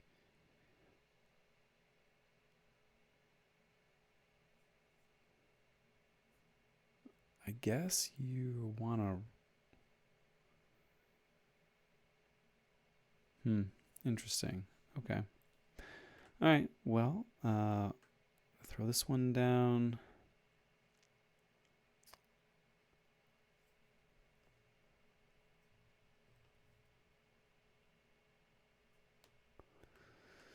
I don't think there's a reason to worry about not getting that skippied, but okay.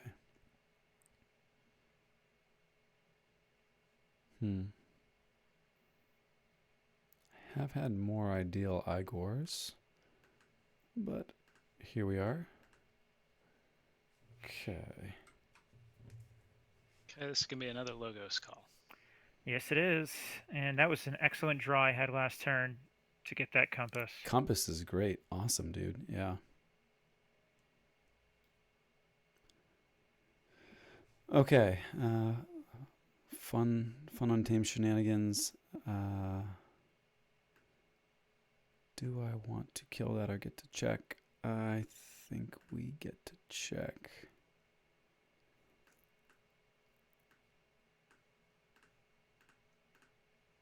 That's solid. Cool. And I think we let that go. Logos. All right. Let's keep it coming. Booyah. Awesome. And can you see my archives? Yes. Okay. And let's word the daughter. Legit. All right. Draw another one. All right. Can I comment on that? Absolutely. That turn? I probably would have warded the Wren and exhausted the daughter there. Okay. Tell me why. Daughter's elusive, so fighting into it is a little trickier. Also, because the Wren has a dis pip, it's often more valuable to have it ready to use on a following turn. My thinking was that JT gave away some information by saying he could kill the Wren last turn. Yeah. And I thought that the daughter would have... Daughter essentially has the same card draw as the Wren, but without exhausting. Sure. And I thought if he can kill the Wren, he could kill the daughter. So I was like, let's ward the daughter and keep that thing around. But you're right about the dispip. I could have considered that. I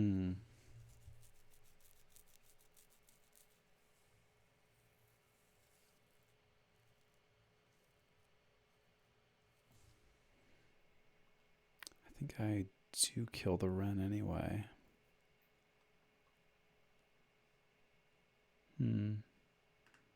That's pretty slow, though. 4 chains. We'll go dis here. Give you some more chains.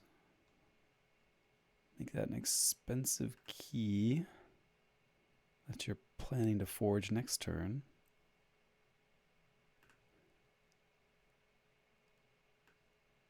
Give you a Dexus to worry about that battle line placement that you're so worried about, too.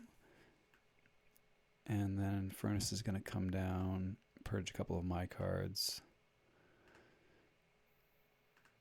And that'll do it. Okay, so he did not kill the Wren. Did not kill the Wren. Yeah, we're going to Wren some more. I'm going to say Mars.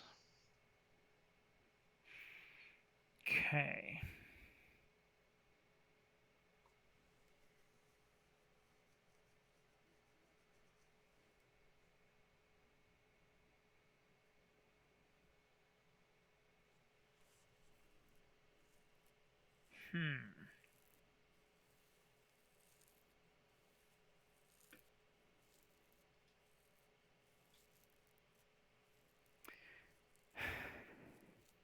Lasai. Yeah. We kaboomin'? Feels like we kaboomin'. Just carefully thinking about how to not play on my right flank.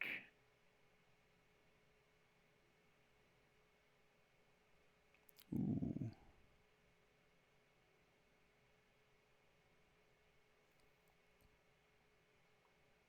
Okay.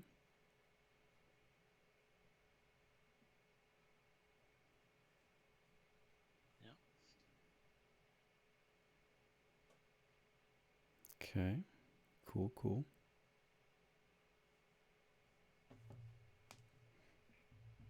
I was not sure about that. What'd you think? Yeah.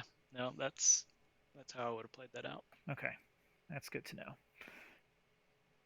Feeling good then. That Binding Iron's got by me though in the bidding. It's really interesting how this deck it almost like doesn't even notice that it has chains. No, I know.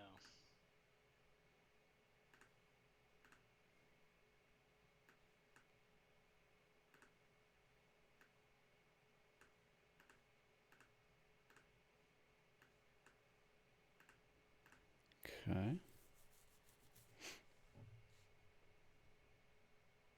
Okay, this is a dis turn. Okay.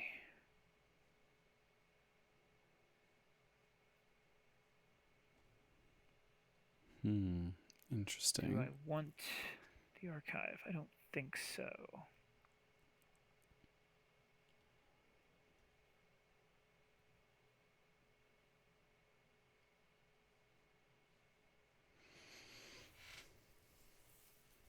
Demonic Shelf coming down. Cool. Do you say Rhine or Serene? Serene, I think. Oh, we got the Exhume. Ooh, losing that That's Exhume clutch. hurts. That's pretty good. Serene. I like Serene. That changes things a little bit for me.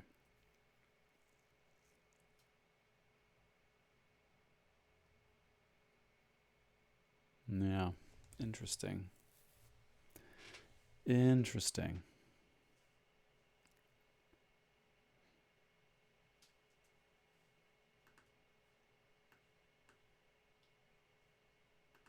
I think I'm just going to read.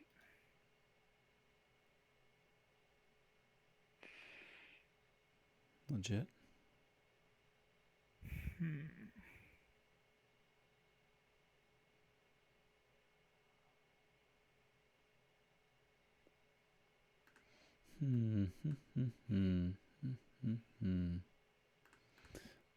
Okay, logos here.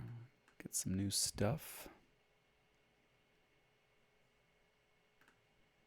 Get some more stuff.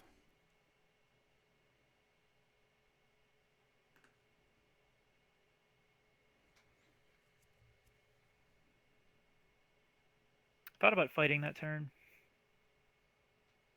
I would have reaped, I think. Yeah.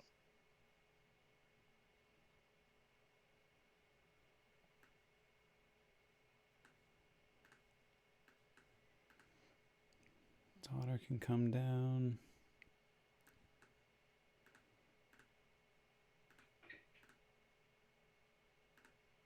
Okay. Cool. Logos. Yeah, that's pretty cool. This is pretty cool. Yep. Ooh, we doing the doing mind lock capture shenanigans. There's the mind lock. Very nice.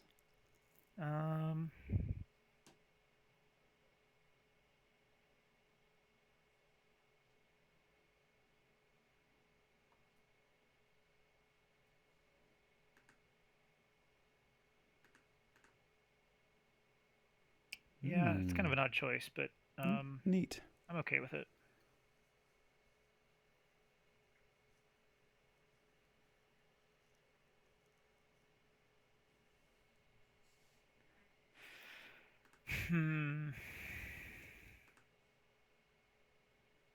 Oh, cool. That's not a great draw.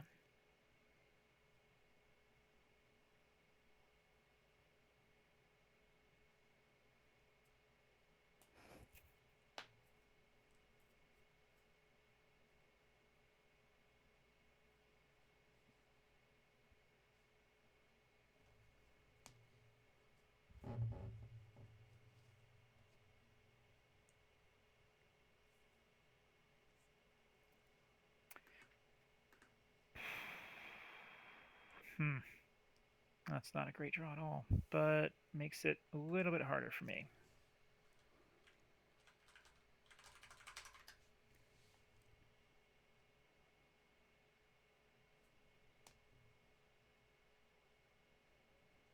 Let me think through this.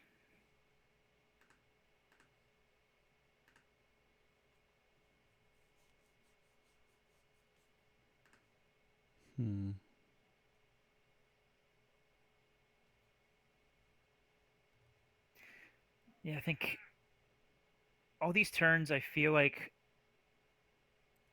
I can feel a lot of decision points with this deck. Mhm.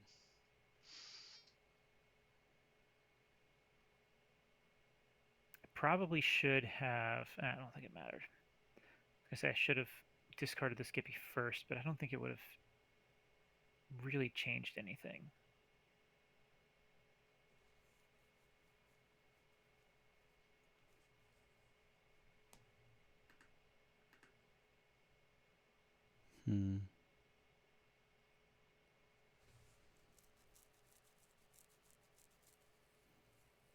Just going to reap a bit.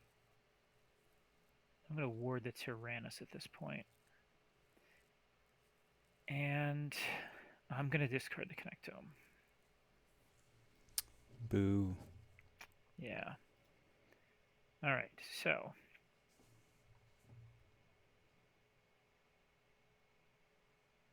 Yeah, that one was tricky. Yeah, I drew the Connectome, and you have some pretty nice flank creatures there, JT, so. Mm-hmm.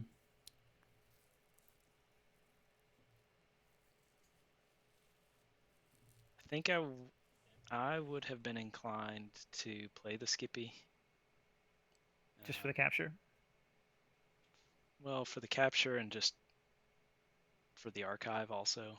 Yeah, I was a little, it sounds crazy, but I was like, oh, I really like to exhaust that Nepeta Gigantica right now. I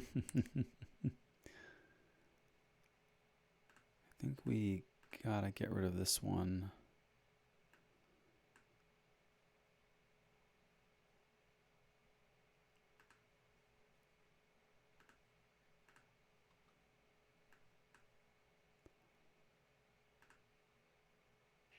Okay.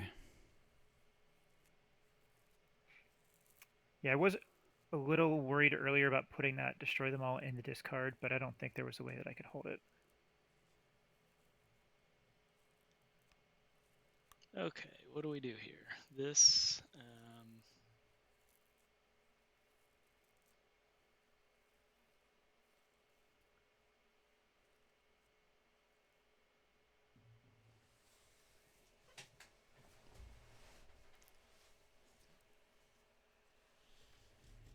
Still 8 in hand, 4 in archives. Yeah.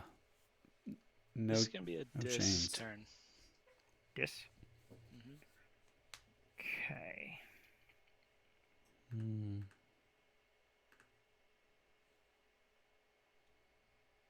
Interesting. Yeah, do I want the archive here?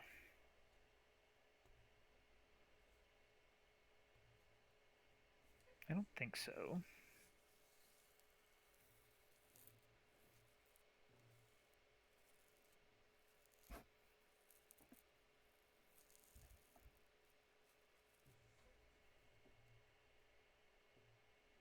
Let's see those dust imps. Gotta be coming, right? There's one. There's one. This is a kind of a cool little play here. So the Demonic Shelf can tuck the Harlan Mindlock to give you back that guy, and then I can instantly kill it. Very cool. Very cool. And definitely going to fight that Eddie now. Maybe we'll get an extra reap in there. And let's see here. Do one there. And we'll do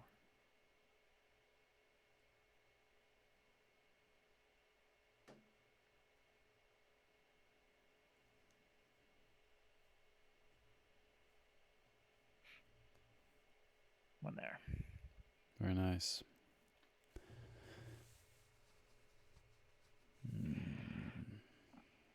I was actually thinking I was going to go Logos that last turn.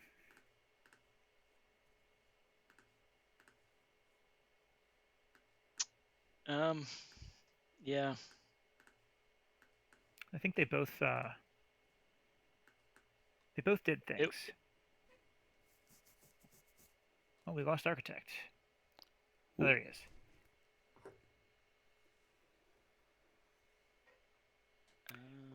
All right, so first things first, you get to choose which color of key I forge. Oop. Yeah, you're I think dipping. I got kicked out there. Can you hear You're me? getting kicked out. So you get to choose which color I forge here. Oh, red. Nice. Classy. I like it.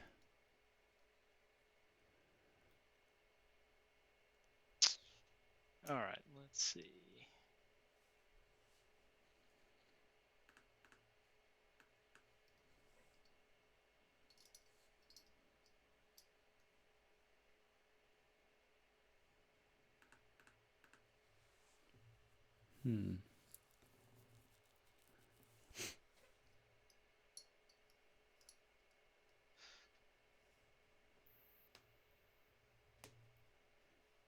Let's go dis.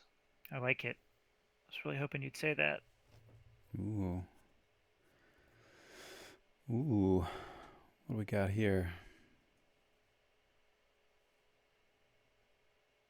Pulls the archives. Here we go.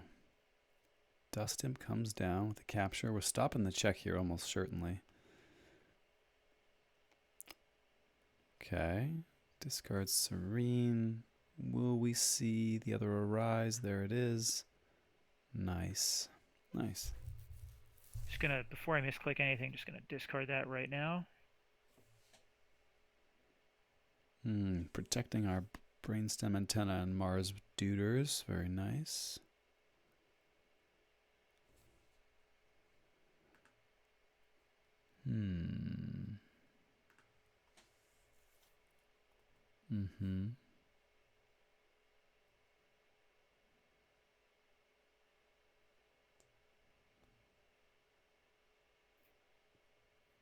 Okay.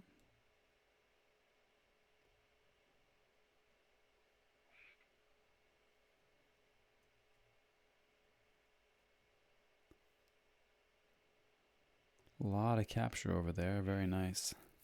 It is a lot. Yeah, I'm pretty happy with that.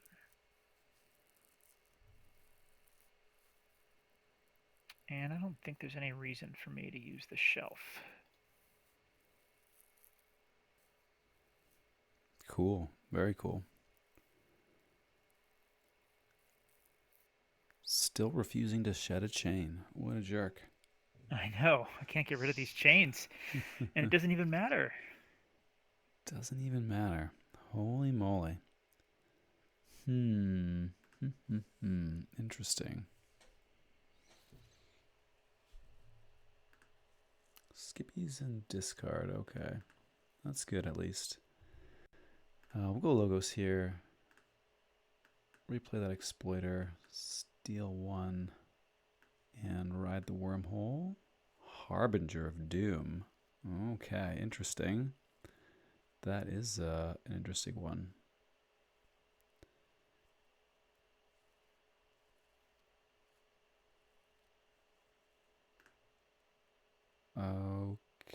Okay. Huh. Neat.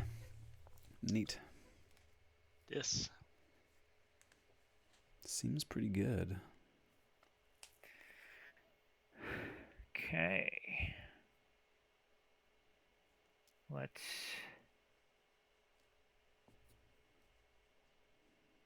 just read it out.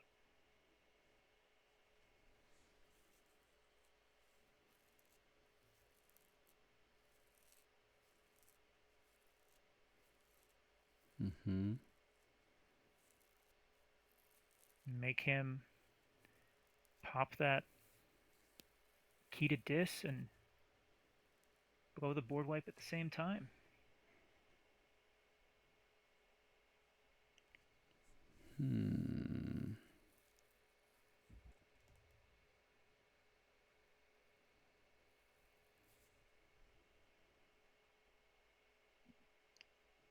Sends you to.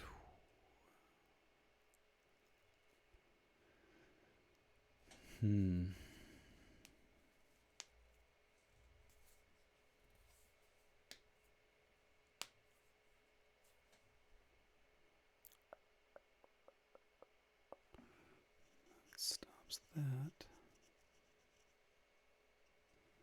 Tricky, very tricky.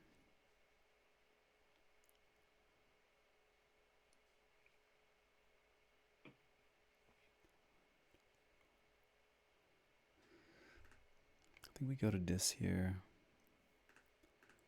Get a little reap. Tax this key again. And blow the scullion into the harbinger. Okay. It's Martian time. Which key color first? I didn't catch that. Blue. Blue. All right, I thought so. Martian time indeed. All right. Moment we've all been waiting for. Let's see it. Brain Let's stems and shenanigans. just get that one for a pip. Got the Dr. X. Been holding the brainstem almost the entire game. Now, let's see.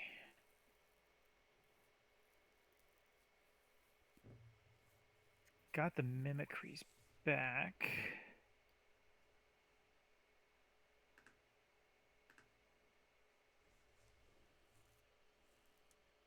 I think I have to play this one. Discard. We'll reap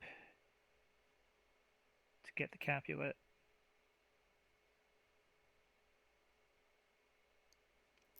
Huh. You must have another. Oh, you do have the 2x Renu. Yeah. Nice.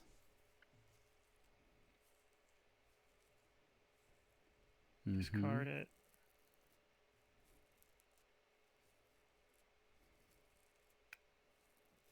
Reap to get the other X Renu. Nice. Reap to capture 4. Saucy.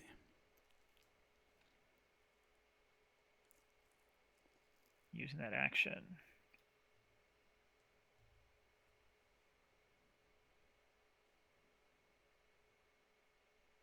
I think I'm going to give up this key, though. I don't hate that. Gives me a chance to walk off with the data forge at least. Yeah.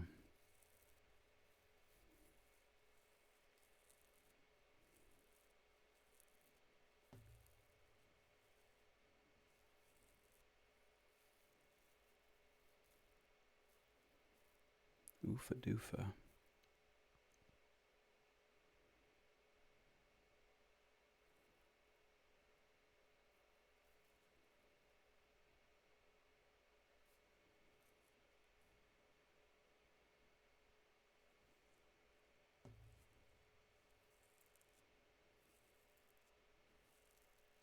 Mm-hmm.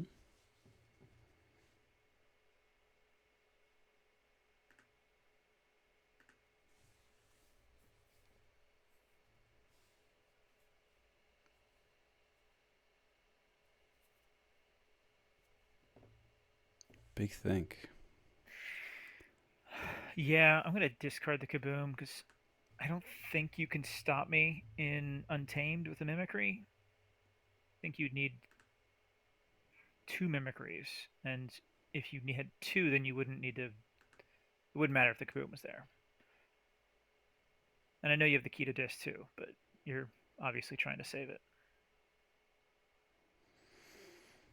Hmm. It's unfortunate.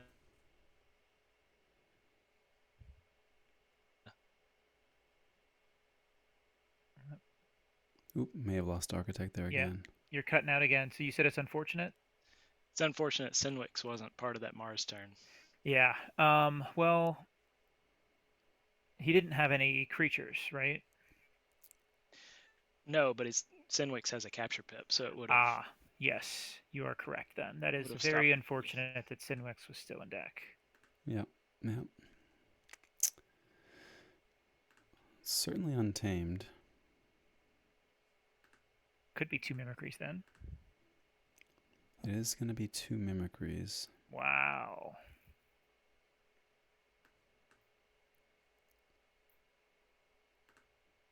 Yeah.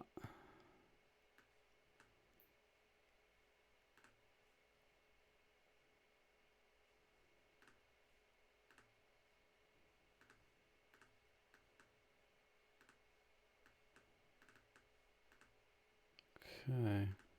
Oofa doofa. Something. Trying to make things work here.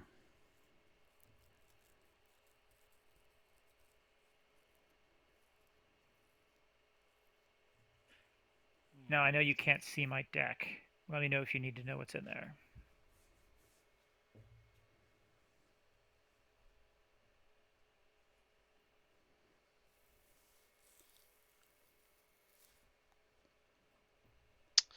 Let's go Logos. All right.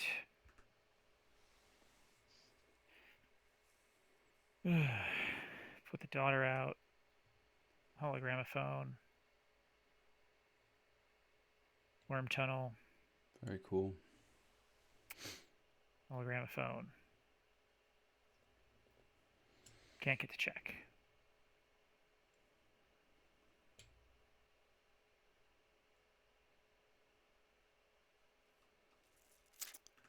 All right, we're going Logos. No in the archives there. So you don't have it yet. Don't have it yet.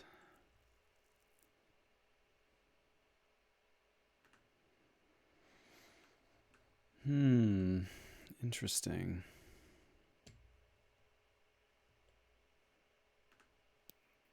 Do I need that? Don't think so.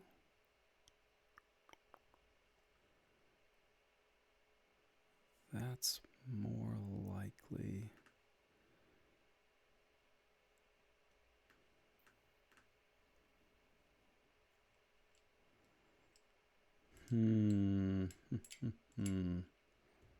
Interesting call on this one too.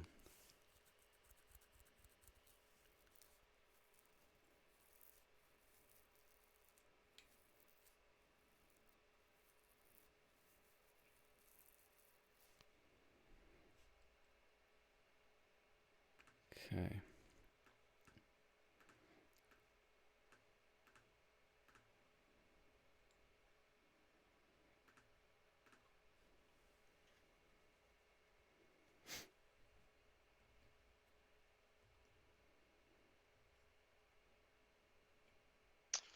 Okay.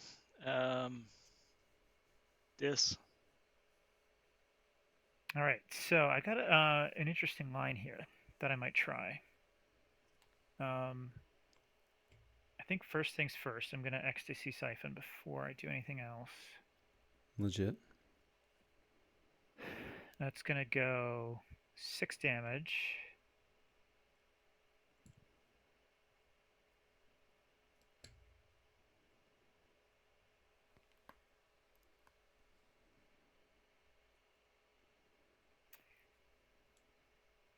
Now, here's the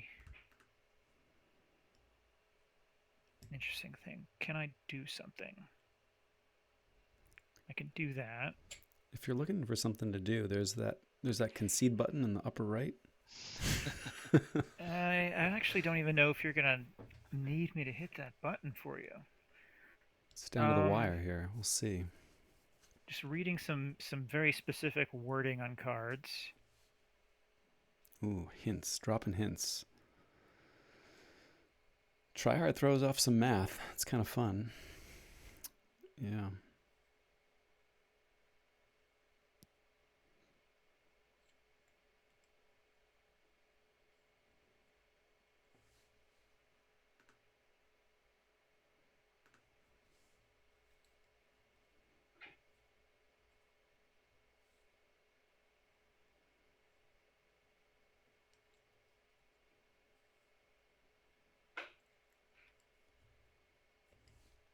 All right, so we're going to capture one on daughter. Wow. Simwix is cool. Disenhanced and capture enhanced. Very cool. Yeah. So it's not going to work how I thought it would, but that's probably okay. I think I am going to play the Arise, though, just for the capture. Saucy. Because I don't think the chains are going to matter.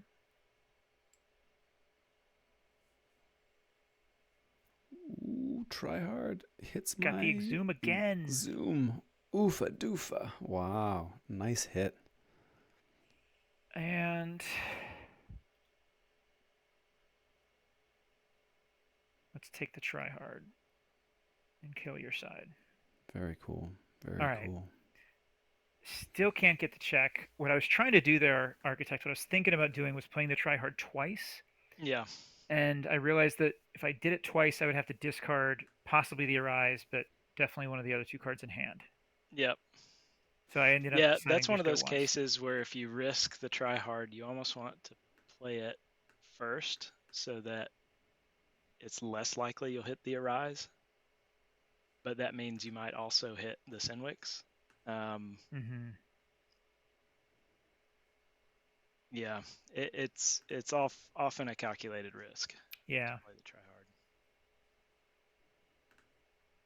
Regardless, I think Tryhard is good in this situation because it just reduces hand size for the Data Forge. That's what I was really going for. And I could have considered not tucking the Tryhard just to have access to it later, but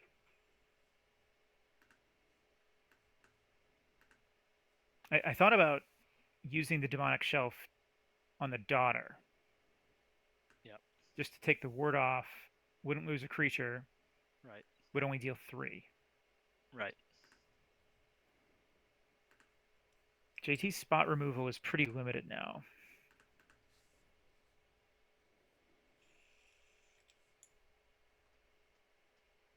Oh, did I? Well, I got it.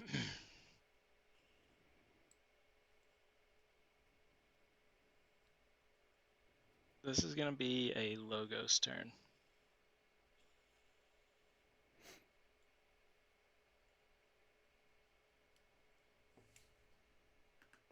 All right, we're going to reap.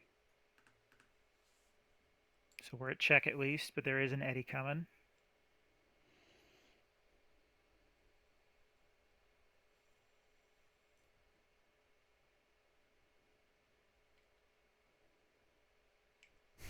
Cute.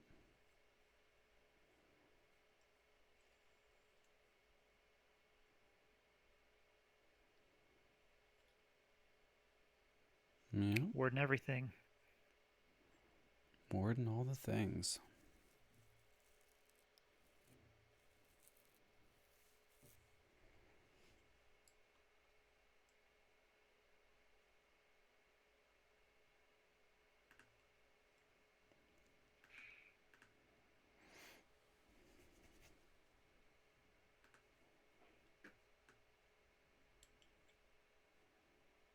Okay, so you still didn't take the Archives. You still don't have enough for the Data Forge.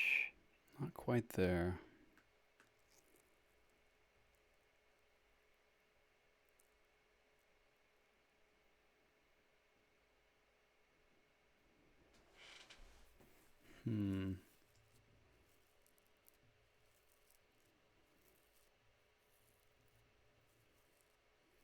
Interesting. Interesting. I guess I take this anyway.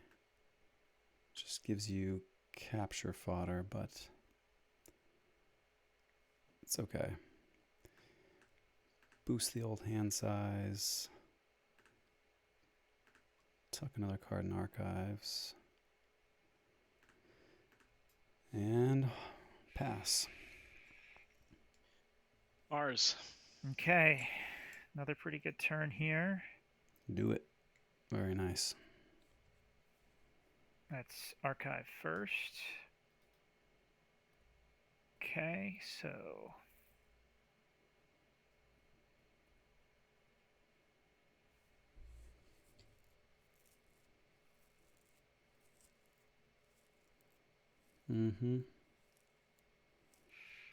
dropping all kinds of bombs.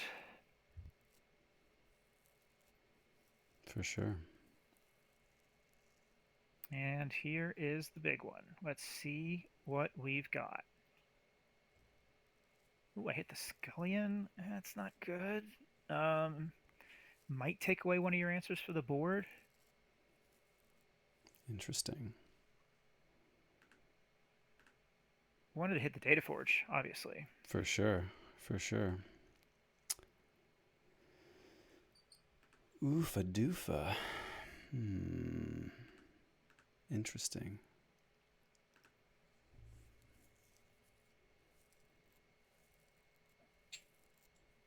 $7.13. I think.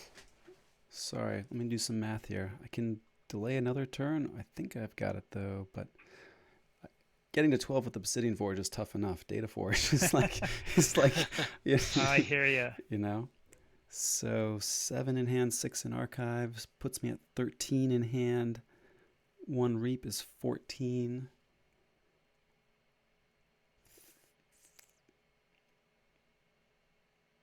But you don't count the Data Forge for cards in hand. No, but it is a pip, so it counts. You can count it either as a pip or a card in hand, but it counts towards the 16. And then Cutthroat Research steals 2 to net me +2 from 14 to 16, I think. Let's see. Reap. 7 is 8, and 5 is 14. 2 from Cutthroat is 16. I think that's good. I feel real stupid if I... I think it's good too, and I think there's only one way to find out. I know. or I just play really silly and exhume the Eddy again and play it safe, but that's cowardly. We gotta see what happens. All right, we get a reap. Cutthroat steals 2. Data Forge makes a key. Exactly. Yes, Okay. exactly. So, GG, well played. Oofa I doofa. guess if we had stayed at 7, you just exhume the Eddy. If you stayed at 7, I would exhume the Eddy. I've also got Infernus Scullion with exhume or Evil Eye. Yeah. Wow. Yeah, the Evil Eye showed up at critical moments to give me breathers there, for sure. Yeah. The 2 mimicries obviously was huge. Yes. I think that was a turning point because you drew both of them back in the top half of the deck. Yes. Yeah. Quick draw. I think you played it lucky. well. I guess I might have played that Kaboom after to archive everything. Yeah, You'd lose the antenna though. You lose the antenna, but you flip and you draw more into discs and logos. There's not as much Mars. I saw you doing this a number of times in your games, and it wasn't something that I was doing. And I appreciated you doing it because it was kind of like I see what he's doing there. He actually knows his deck. You'd like Kaboom, even with the antenna on board, anticipating the wipe to like save those dudes and draw back into the brainstem antenna faster. Yeah. Huh. So I think that would have put me back above 6 chains. And I think I had 2 cards in deck at the time. Yeah, I don't think you would have flipped after that turn. Yeah, okay. Yeah. Interesting. That's a cool line. I didn't consider it. The only thing I considered was holding the Kaboom just so that it doesn't get mimicry, but with the key to disc on table, it didn't matter anyway, and I figured. Mm-hmm. Yeah, I think it's better to have them in archive than in discard. I mean, with key to disc coming. Yeah, Um, especially since you wipe the board that next turn, and then I shuffle the deck anyway, so they weren't even Arise targets. yeah.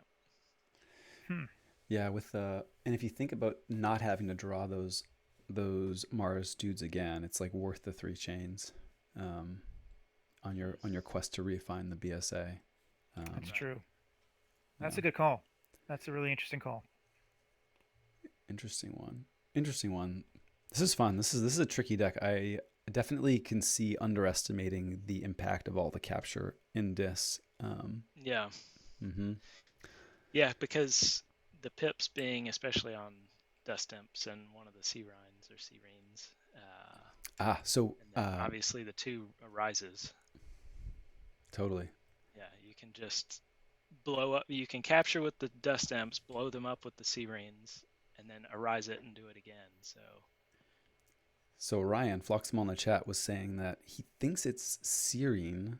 I think searing, like you're saying searing, like searing a steak of some sort or a searing flame, which I can get on board with that. Yeah. Hey Tootin, welcome. This was an adaptive short. Yeah, so not straight up Archon. It's tradition on bottom of the Beaker to be very ingracious hosts and not let the guest win the game.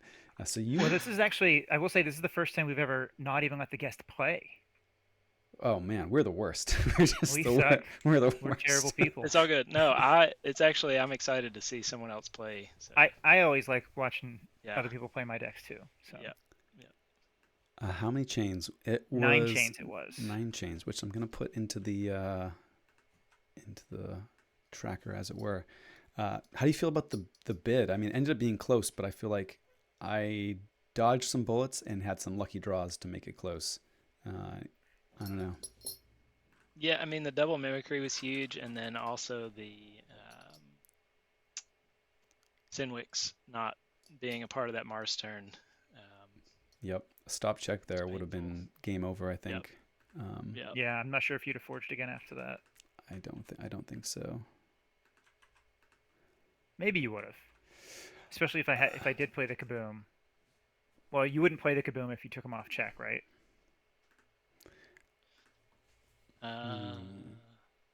Oh, it's because you would want the Amber to stay on board, right? Yeah. Sure. Then yeah. Most likely, yeah. Yeah. Interesting. That's really interesting. Yeah, I mean, I think with how my draws landed the rest of the game, I had enough, purged and archive that I was getting back to the Logos efficiency. Right. I think we actually could have done both. Now that I think of it. Sorry to interrupt you. Oh, I think we could have played the Kaboom and kept you off check if we had the Sinwix. Hold the Simwix and the Tyrannosaur. Hold the Tyrannosaur until after the Kaboom. Mm-hmm. Though the Tyrannosaur was in discard, so you only got it with Reaps from Xylo, so you couldn't hold both of them. Yeah. Right. Yeah. So in that case, I think you punt the Kaboom. Discard it. If you have the Sinwix. Yep. Yeah. Interesting. Very interesting. Yeah. And you were like 8-9 cards in hand early on, with and just 6 chains. 6 chains, 7 chains, just hanging crazy out there. Super cool to see. Yeah. So and this was something I observed some of your games too, from Josh, like leveraging your board, not playing cards, but continuing to archive with the compass and draw with the Wrens, and just Yeah. Be content with that. I dig it. Cool. Well, it may not be as late for you, though we appreciate you hanging on, playing the game with us. Yeah, well. Thanks for sharing Soda, too. Yeah, thanks. Yeah, absolutely. It's been fun. Quick Draw's been jonesing for Soda ever since you didn't let him play it in your match, Awesome. Yeah. Folks in the chat, thanks for hanging out. We're going to sign off, but appreciate you being here and hanging out with us. And we'll see you around the lab. See you, everybody. See ya.